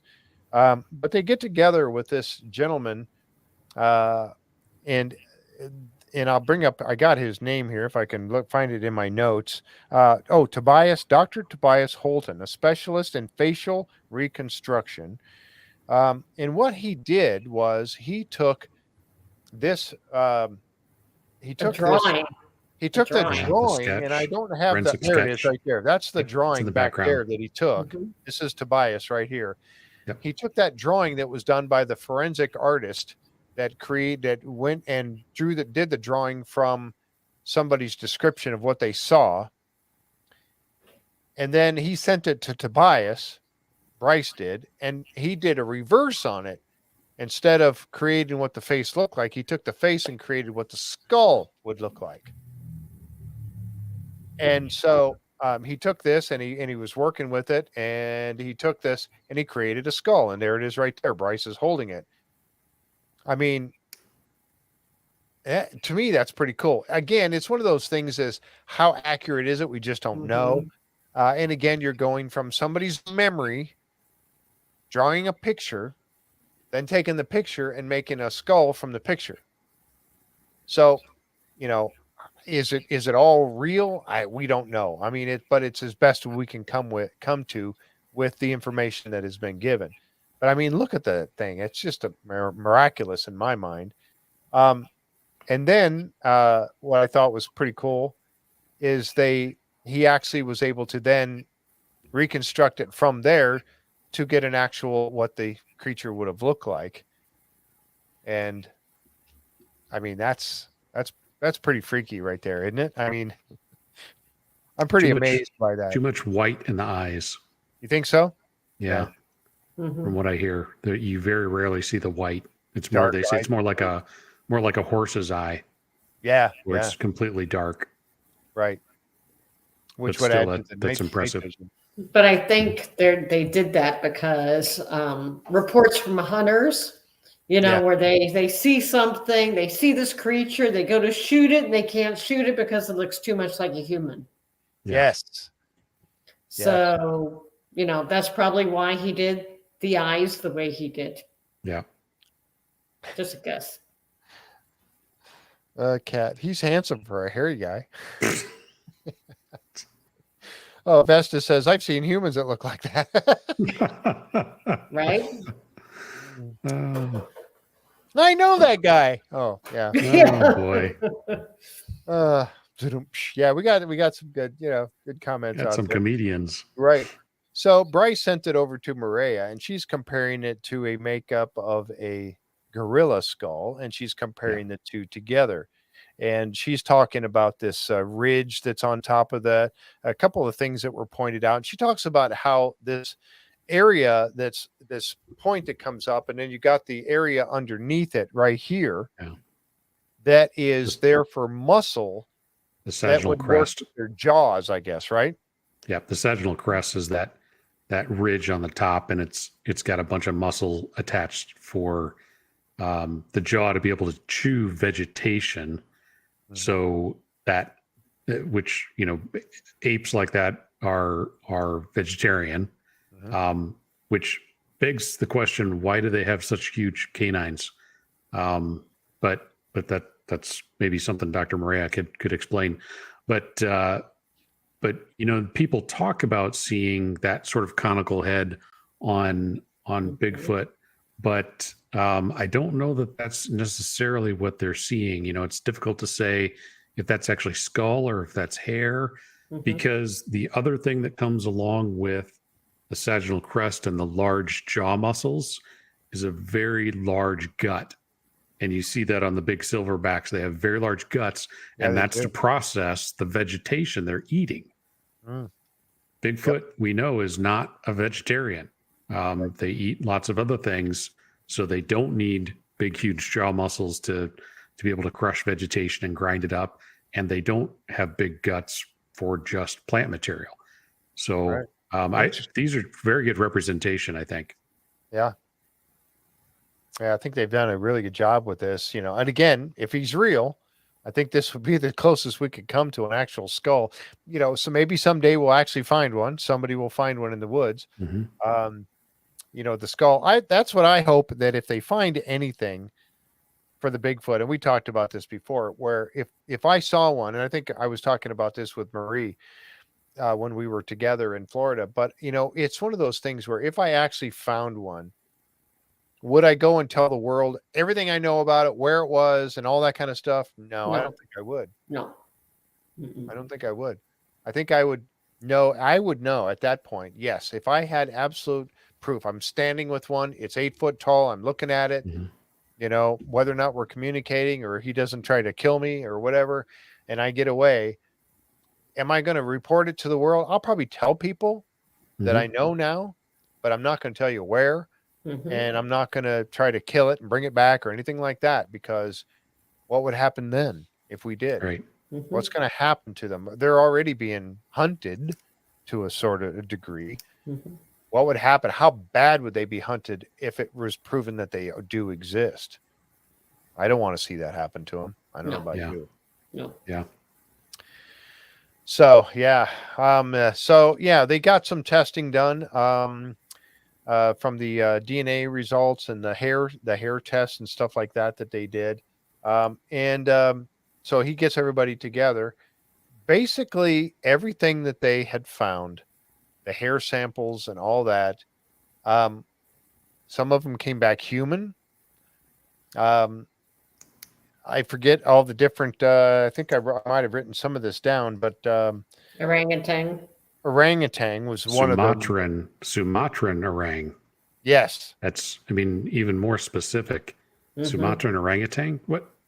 No. How does that get to North America? That's And like you said, is that somebody trying to match something up? right. Mhm. Right. Right. I still, I mean, trust but verify. I want to know how they come to those conclusions, or how certain is that 100% certainty that it's Sumatran orang, or is that 60% certainty? Because that's a big difference. That means something. Yep. Yeah. I grabbed this picture because I was looking at this. Russ was not happy with his result on those GPS trackers. No, he was human. not. Came back as human. Human like hair? I said, No, I don't believe that 1 minute. When we were talking to him, I'm like, who is faster in the woods than Russ Acord? I mean, he said it was toying with him. Yeah. He was getting really frustrated. It was so much faster. Yep. And then the hair comes back as human. No. I mean, there's just no way. And There's just no way. toying with him. So how was that hair analyzed? Did they try to do DNA on it? Did they just, do hair analysis and compare it to other hairs? I trust but verify. I'd like to know more about that, because that just doesn't fit the circumstance at all. Not at all. No. Not at all. Yeah. So many times he was using his tracker, and it was like he was catching it, gone, getting it, gone, getting it, gone. And then it showed up, and it was on his tracker, and he's going through the woods or going to it, getting to it, and he finds it laying on the ground. It was messing with him the whole time. And I think that tracker was originally secured up high in a tree. Yep. Yeah. Which, sorry, a human is not going to walk by and get that caught in their hair and then, go run off, on the side of a mountain. Because it was pretty high. Yeah. And I just don't believe the human hair story. Yeah, I don't either. I don't buy it. And neither did Russell. He was very, what? Yeah. He didn't like that result at all. But I don't know. It's one of those, so that's sometimes, it's kind of what you were talking about with these labs, that I almost would believe that a lab, and I'm sorry, here's the conspiracy theorist in me coming out right here. I'm going to lay it out on the table, that some labs would be told, if you get some kind of evidence like this, you are not to give it back, and you are not to tell them what you truly find from it. You are going to keep the secret, or we'll shut you down. Yeah, we'll pull your certification. I believe it. So I believe it. Now, is that plausible? Yes. Do we know? No. But I that's the conspiracy theorist in me coming out saying, we're going to keep this hushed, and if you report it, then you're going to get shut down. So even more reason for Mike to start his DNA lab. Yes. We're going to do a GoFundMe. Yeah. GoFundMe. I just realized I'm getting darker and darker as the sun goes down. I forgot to turn on my light here. Yeah, because who can you trust to do? Right. What lab can you truly trust? I know. To give you truly accurate results, unless you do it yourself, unless you're able to do it yourself. Mike. Yep. That's why we need Mike. A friendly, independent lab. Yes. Mm-hmm. Yep. Mm-hmm. Yeah. What does this say? I hope my DNA doesn't match to a Bigfoot. Got some explaining to do. Trust no one. Trust no one. Absolutely. Mm-hmm. The other DNA that they came back with was that wolf from southeast Alaska. And Mireya said she was familiar with it, and that there's only a few hundred of those types of wolves even alive in the wild. Right. Those off the wall results, you know, Sumatran orang, the chimpanzee, the wolf, something isn't right. I want to know the methods that they're using and why it's coming back that way and how certain they are of those results. It seems odd. Yeah, and I actually did write some of that. The Sumatran orangutan was what was found in the nests. Yeah. Now, you know, I did think about this a little bit, saying, okay, let's say somebody had a pet, chimpanzee, orangutan, whatever, or a couple of them, and they got away, and they just said, I'm not going to go look for them, and they're living out in the woods. Mm-hmm. Is that possible? Yes. Yes. Sure. Is it likely that somebody would actually see it because it's not quite as smart? Maybe. I don't know. Mm-mm. But it is possible that somebody had one as a pet. I mean, we've known about chimpanzees that got loose and were out, you know. So I don't know. That Stan tells me that, you're not, it's being realistic, not conspiratorial. Yeah. Somebody said Renee said, message you an image of a Yeti scalp. All right. I'll have to see if I can find it real quick. All right. Cool. Thank you, Renee. Okay. Here's a question for you as we get ready to show the last bits of it, what we got here. Do you think the government is planting random DNA samples for you to find just to throw you off the trail? I don't think so. Yeah. I think Jeff's version would be easier, is that the government might tell a lab, you come back with anything but Bigfoot. Let us know. Right. Yeah, and tell us. And let us know that you found it. I mean, that's what they even say about MUFON. You know, they say that MUFON is basically a database for the government, right? Yeah. For them to see where the UFO sightings are, blah, blah, blah, blah. So whether it's really happening. Yeah. But I tend to think so. So it could be the same with a lab. You come across something weird, we want it. And just say, oh, it's human or unknown or whatever. Yeah. Give them back something else. And give them back something else and ship off. Yeah, exactly. And, I've seen some pictures. You guys may have heard of this. The Washington Environmental Atlas from 1975. It showed all the different animals in Washington, the state, and had a page on Bigfoot. Yes. Wasn't a joke. It was just another animal. And of course, it's hard to find copies of that anymore. There's a few libraries around that have that, but it was serious. That was 1975. I mean, they clearly have some idea that it's out there. Yeah. So. Yeah, exactly. And they had a picture of it, and I missed that screenshot, that there was a picture of it on the show that I was going to grab. And that was a picture of that page. That showed a Bigfoot walking in the woods, and it was a drawing. Citing locations. Yeah. Oh my goodness. Yeah. So at one point they did think so. Anyway.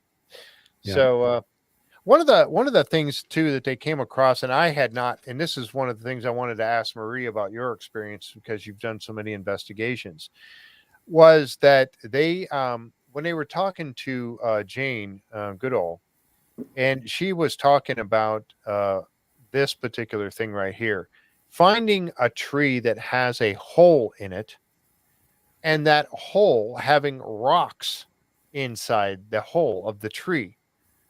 And Mireya remembered finding one in the forest that was like that. And they looked inside, and there was rocks stacked up inside this hole in this tree. And there's another picture of it there that they had taken when they were out in the woods. And she thought it was just, what in the world is it? They got a hole with these rocks in it. That rocks are not going to get in there naturally. And so she was trying to figure out why in the heck this had happened. How could this have happened? And then she's saying unreal. And then they got the little clips of Jane Goodall's information from some of the film that was done, showing that primates often do this. They have a tree with a hole in it like that, and they will put rocks into it. And there's one that was actually reaching in, pulling one of the rocks out and throwing it on the ground. And then here's a picture of one that was making some sort of a game of it.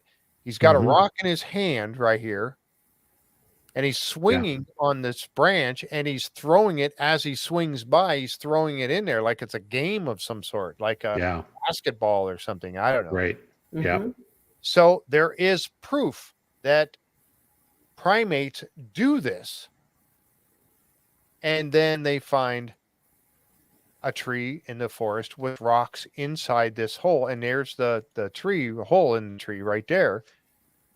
Marie, have you ever seen anything like that during your investigations? No. I mean, part of the problem in Florida is our trees are not that thick. They're like this big around.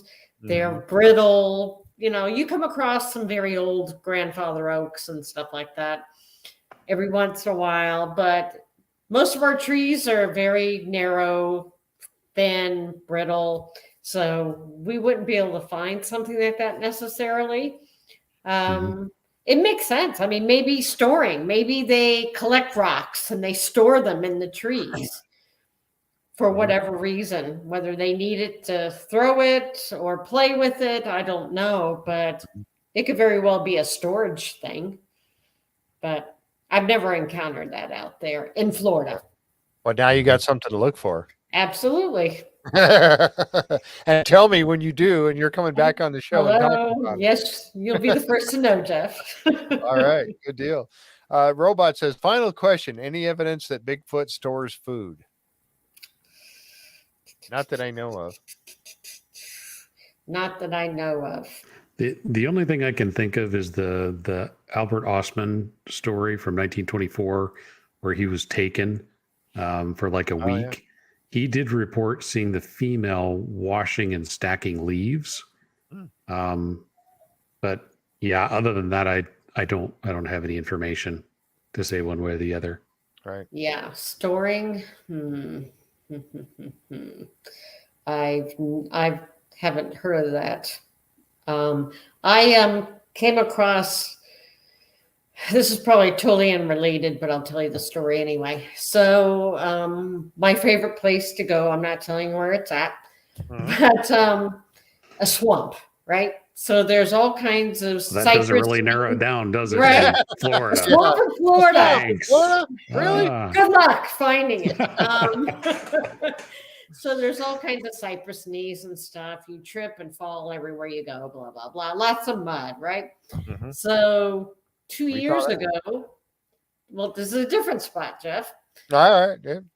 If you come back, I'll take you there. All right, good. Anyway, all kinds of mud, I'm bringing right? Mike with me. Sorry, go ahead. So then there's these, I found 2 sets of these, very strange, where something broke off a little branch or found a branch on the ground, maybe 1.5 foot high, shoved it in the ground. Then there was another one. And at the end was a skull, an animal's skull, like a armadillo or a raccoon or something like that. Right. Found 2 sets of those in the same place. Stick, skull. And at the time I was like, I don't know what this is. Now I could kick myself, because if I find another one, I'm digging. I want to see if something was buried there. Sure. Maybe whether it's a Bigfoot eating something and burying it. I don't think so. I think maybe if they find a dead animal, they'll bury it. I don't know. Interesting. I don't know, but I could have kicked myself after the fact. I'm like, dang it. I should have tried to dig it up to see what was underneath those sticks. Yeah. Very weird. Yeah, the only other thing I was thinking is maybe a marker of some sort, or I don't know, but what? No, it's small. It's small. Was it It was really? only like a foot and a half tall. Oh wow. Okay. Yeah. And the skull was like a possum, a raccoon, an armadillo, something that small. Yeah. But it was right at the in line. They were all in line with each other. It was Obviously placed there. obviously placed there in a organized manner. Yeah. Mhm. Wow, that's interesting. Yeah, I don't know. Yeah, truly. Next time I'm digging. Yeah, if I find next time, another let us one, know. I'm Yeah. digging. Yeah, Jan asked, did you get a picture of that? I have an old picture somewhere of it. That was 2 years ago. Not a very good picture, but there were two sets of these in the same area. Yeah. Well, I tell you what, folks, is it on your Facebook page? I'd have to find it. Yeah. It would. I was going to take tell some- people, go look on your Facebook page. Maybe they'll get to see Yeah, it. now this was like 2 years ago, so it'd be way down the Facebook page Yeah, to find exactly. that one. I know how that happens for sure. Mm-hmm. Oh man.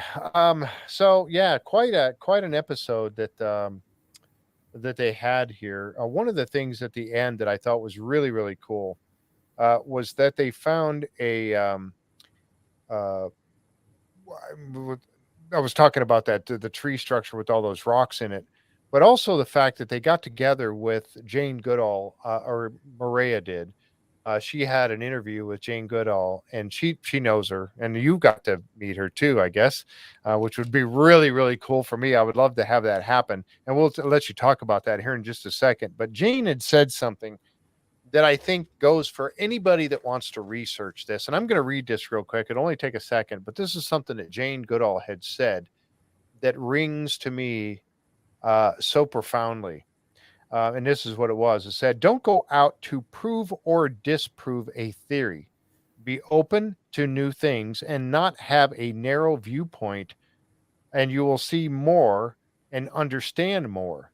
You get these aha moments, which may lead you to a completely new way of thinking about something. There is an awful lot that we don't know, and I think a lot more to learn. So I think if we all take that, that's the attitude I have. I'm not trying to prove or disprove that Bigfoot exists. I'm researching this because of all the compelling evidence, and I want to see where it leads.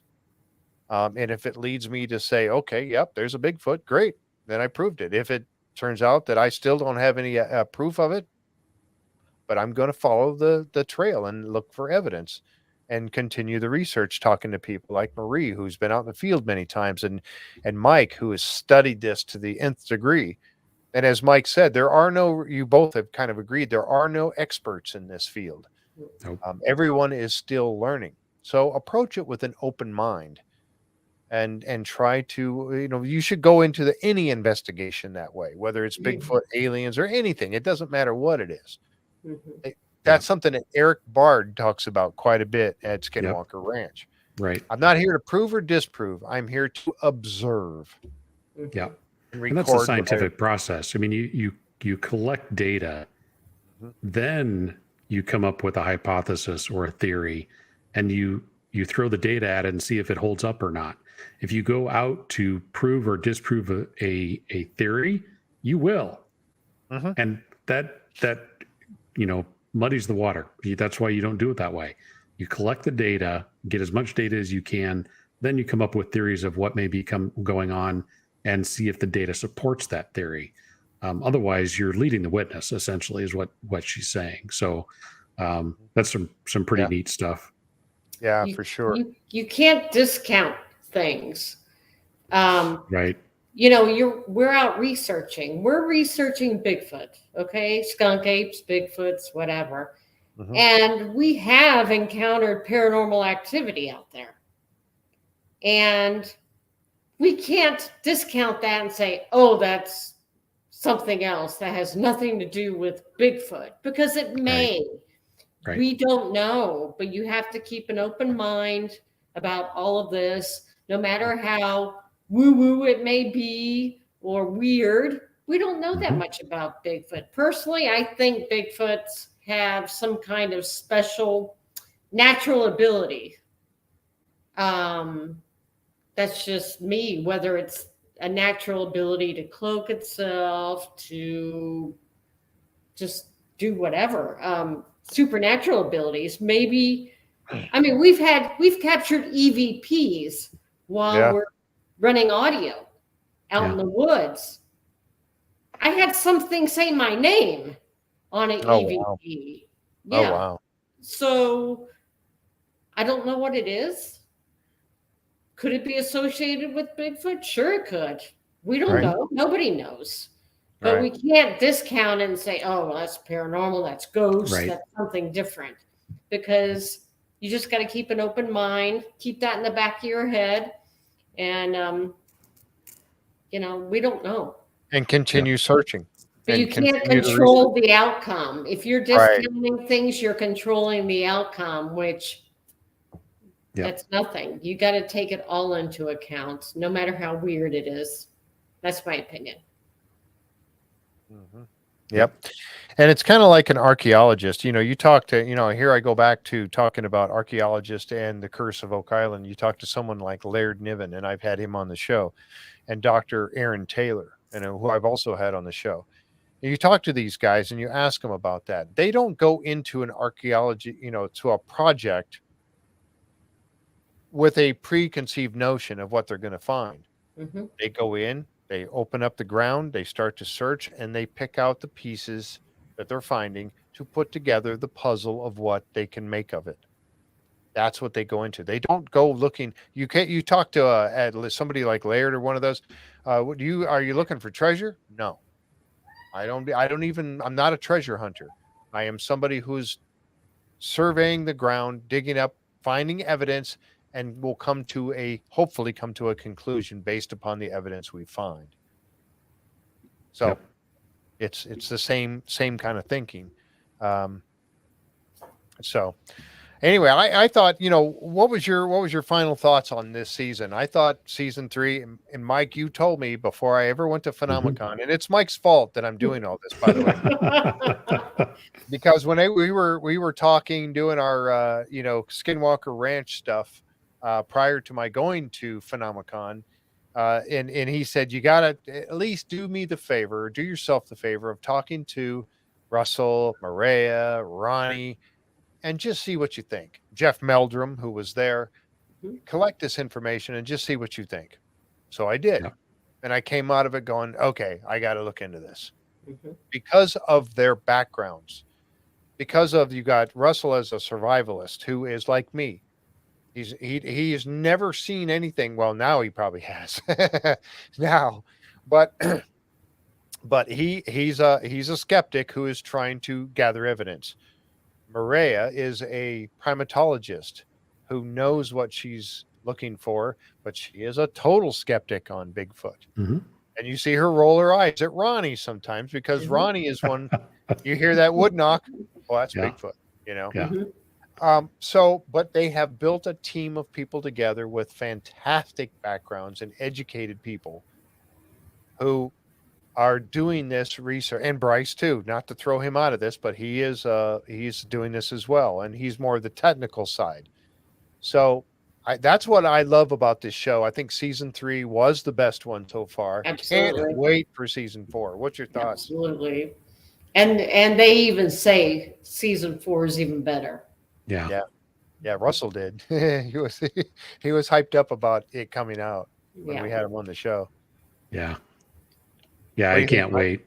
I can't wait. I think it, like you said, when we were talking to him, we kind of mentioned this too, is that as the seasons progressed, by season 3, they became a much more cohesive team, and they started relying more on each other, even though they're usually split up. Russ and Zach and Ronnie and Mireya. They still rely on each other quite a bit when they find something that they know each other has some experience with or can help with. And I think that's really helped them. And, the stuff that Bryce gets, the technology and things that he gets for them, they're always doing something a little bit different like the remote viewing. I mean, like I said, who would have thought of that? I mean, that would have been the last thing I would have thought of, is pull in that. And look at the results that you returned. Right. Oh my gosh. It was fantastic. So I think I just can't wait for season 4. I think it'll be impressive. It will be. Yep. Yeah. So what's up next for you're going out this weekend, Marie? Of course. And you're looking some more. So yeah, that your investigation will continue every weekend from now until whenever, until you get that proof, huh? Yes. And I don't know. Do you know what we've been doing lately in the Everglades? No. Okay. Well, I do. I know you went down and you were and I've forgotten the guy, David Shealy. Mm-hmm.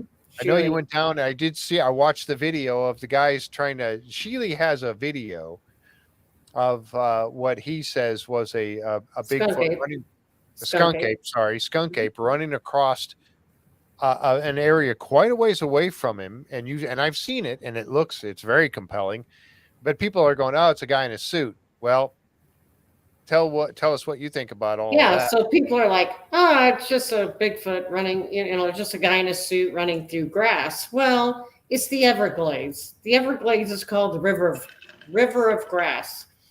So that was July 8th of 2000. And if you know anything about Florida, it rains every day. It's humid as could be.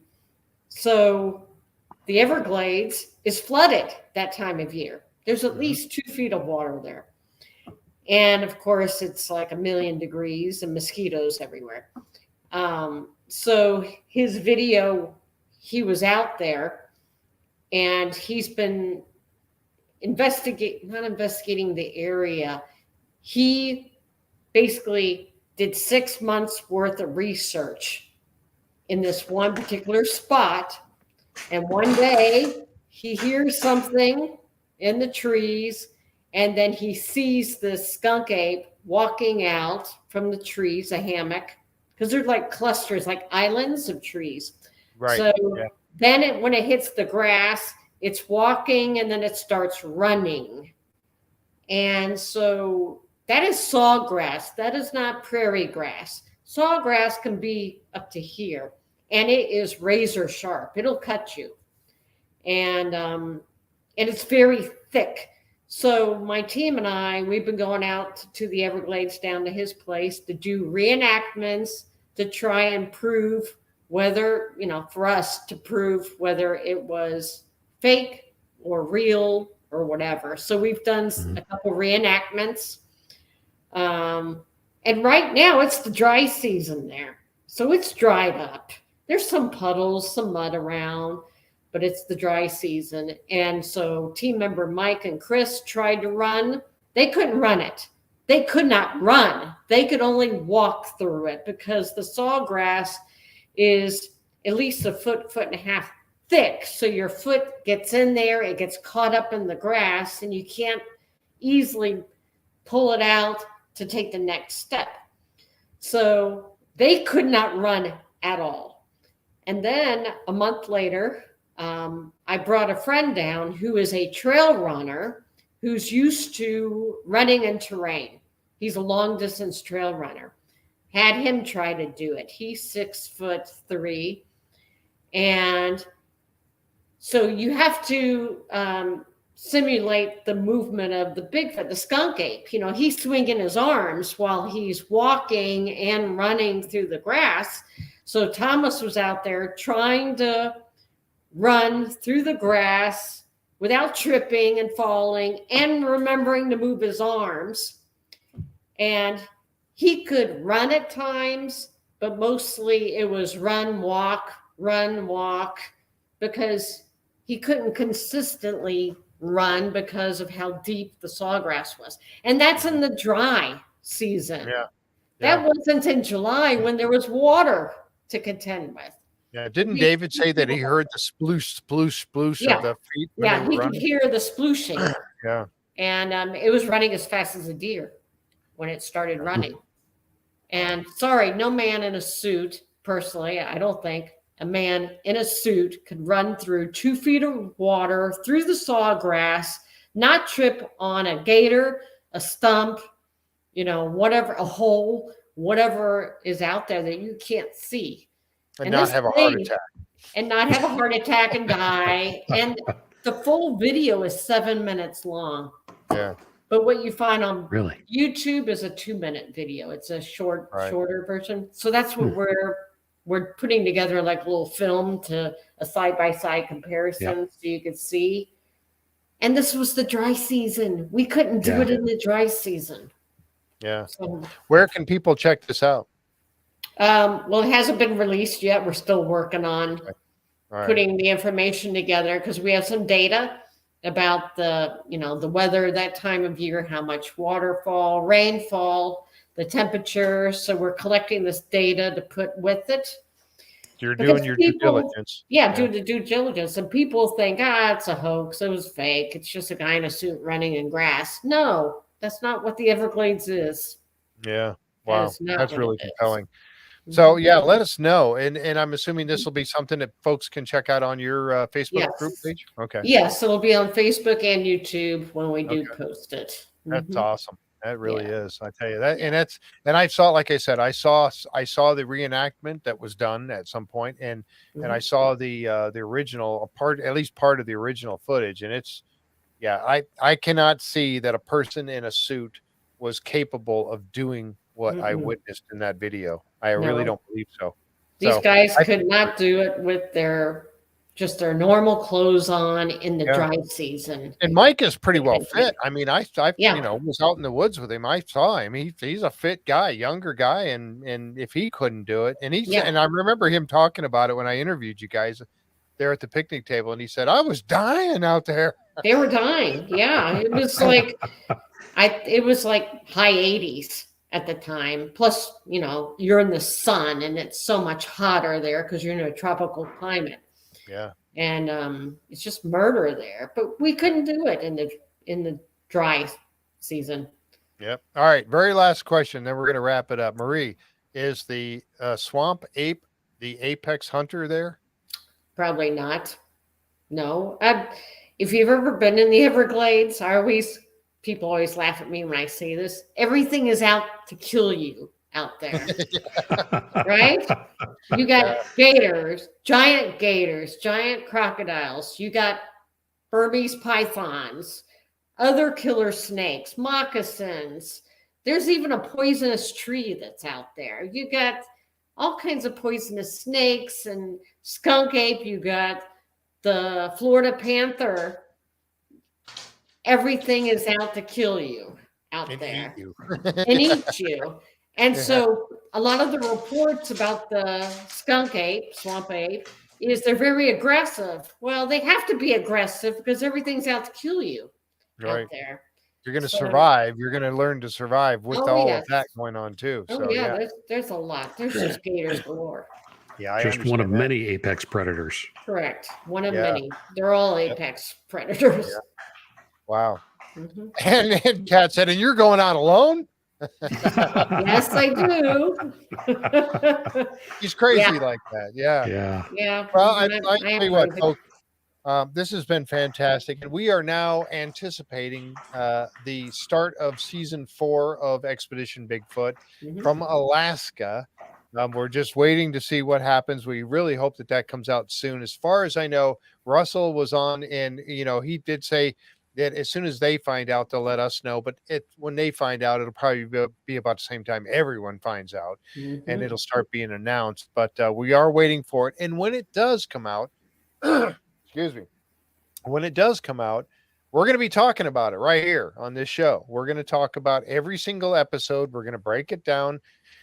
We are still, Ronnie said that he would come on with us, and he was waiting for the announcement of season 4 to come out, and he said he would come on the show. So we'll see. But we're definitely going to be talking about it. We do have some people that have been experiencers that are going to come on. We do have I got a date already. I've got 2 people. Let's see. Miriam and Mike Rush are going to be coming on with us on the 20th. That's Friday night. I'm sorry, that's a Thursday night, April 20th. So we do have 2 experiencers coming on, and we're going to continue this as we go, and continue talking about this and gathering evidence. When I get opportunities, like going back to Florida with Marie's group, I hope to go back out and do this again. Hope And so. I'm going to continue it as much as I can. And then we're going to somehow get a hold of Mike Owen and drag him out there too and get him out in the field. Oh yeah, So we sure. can Right do- after all the apex predator talk, hey, let's get Mike out Right? there. Come on, it's a fun time. Yeah. I mean, come on. Marie stepped on a Rattlesnakes. diamondback rattler. Yeah, I mean, right. I know. saw the video. Yeah, Yeah, she right. Oh my was doing a gosh. great dance. I mean, she danced really well. She's got some moves. Let me tell you. Oh, She- Uh, Quick. yeah. thank God I saw that. Oh my gosh. Yeah. That and folks, if you haven't seen that, there's a video that I've got on my YouTube channel, and it's of that right there. When Mike and they were leading the group at going out into the woods there, and Marie and Mike were walking along, and we're all talking. I'm just now turning on my GoPro that I had attached to my chest. And all of a sudden, here comes Marie dancing into me or by me. And it's because they were stepping on a rattlesnake that was in the trail. Mhm. So we got some video of that, and it's on the particular clip. So there you go. But so there's predators out there all over the place, and you got to keep your eyes peeled for all that. Well, I'll tell you what. Well, thank you so much, Marie, for joining us here today. I hope thank you're you. willing to do it again. I'd love to have you yes. back. Oh, yes. I'd hang love out for- to. All right. And Mike Owen, as always, thank you, sir, for all of your knowledge and sharing bet. everything with us. Really appreciate that. And like I said, folks, we're going to continue this. We're going to keep going as long as we have people that are willing to watch. We're going to keep talking about Bigfoot right here on this particular channel. And again, this is our Beyond Our World. This is where we do all the talk and talk about all these different things. That's our Facebook group page, Beyond Our World. You can find it on Facebook. And don't forget, you can find Marie's group, the Mid-Florida Bigfoot Research Group. And it's linked below. You can check out, click that. Some people already have. You're going to find some new people to vet when we get done with the show here. Thank you. So there you go. And we will continue with it because I think it's exciting. And it's something that, I'm interested in, and I hope you all will be too. But thank you, folks, for being here with us tonight. We really appreciate you coming, and share this with everyone you can so that we get more views on it and gets out there to share this with as many people as possible. All right. Thank you very much. We'll catch you next time right here on the JFree906 podcast. Hang out just a moment, Marie and Mike. Okay. Good night, folks. Good night.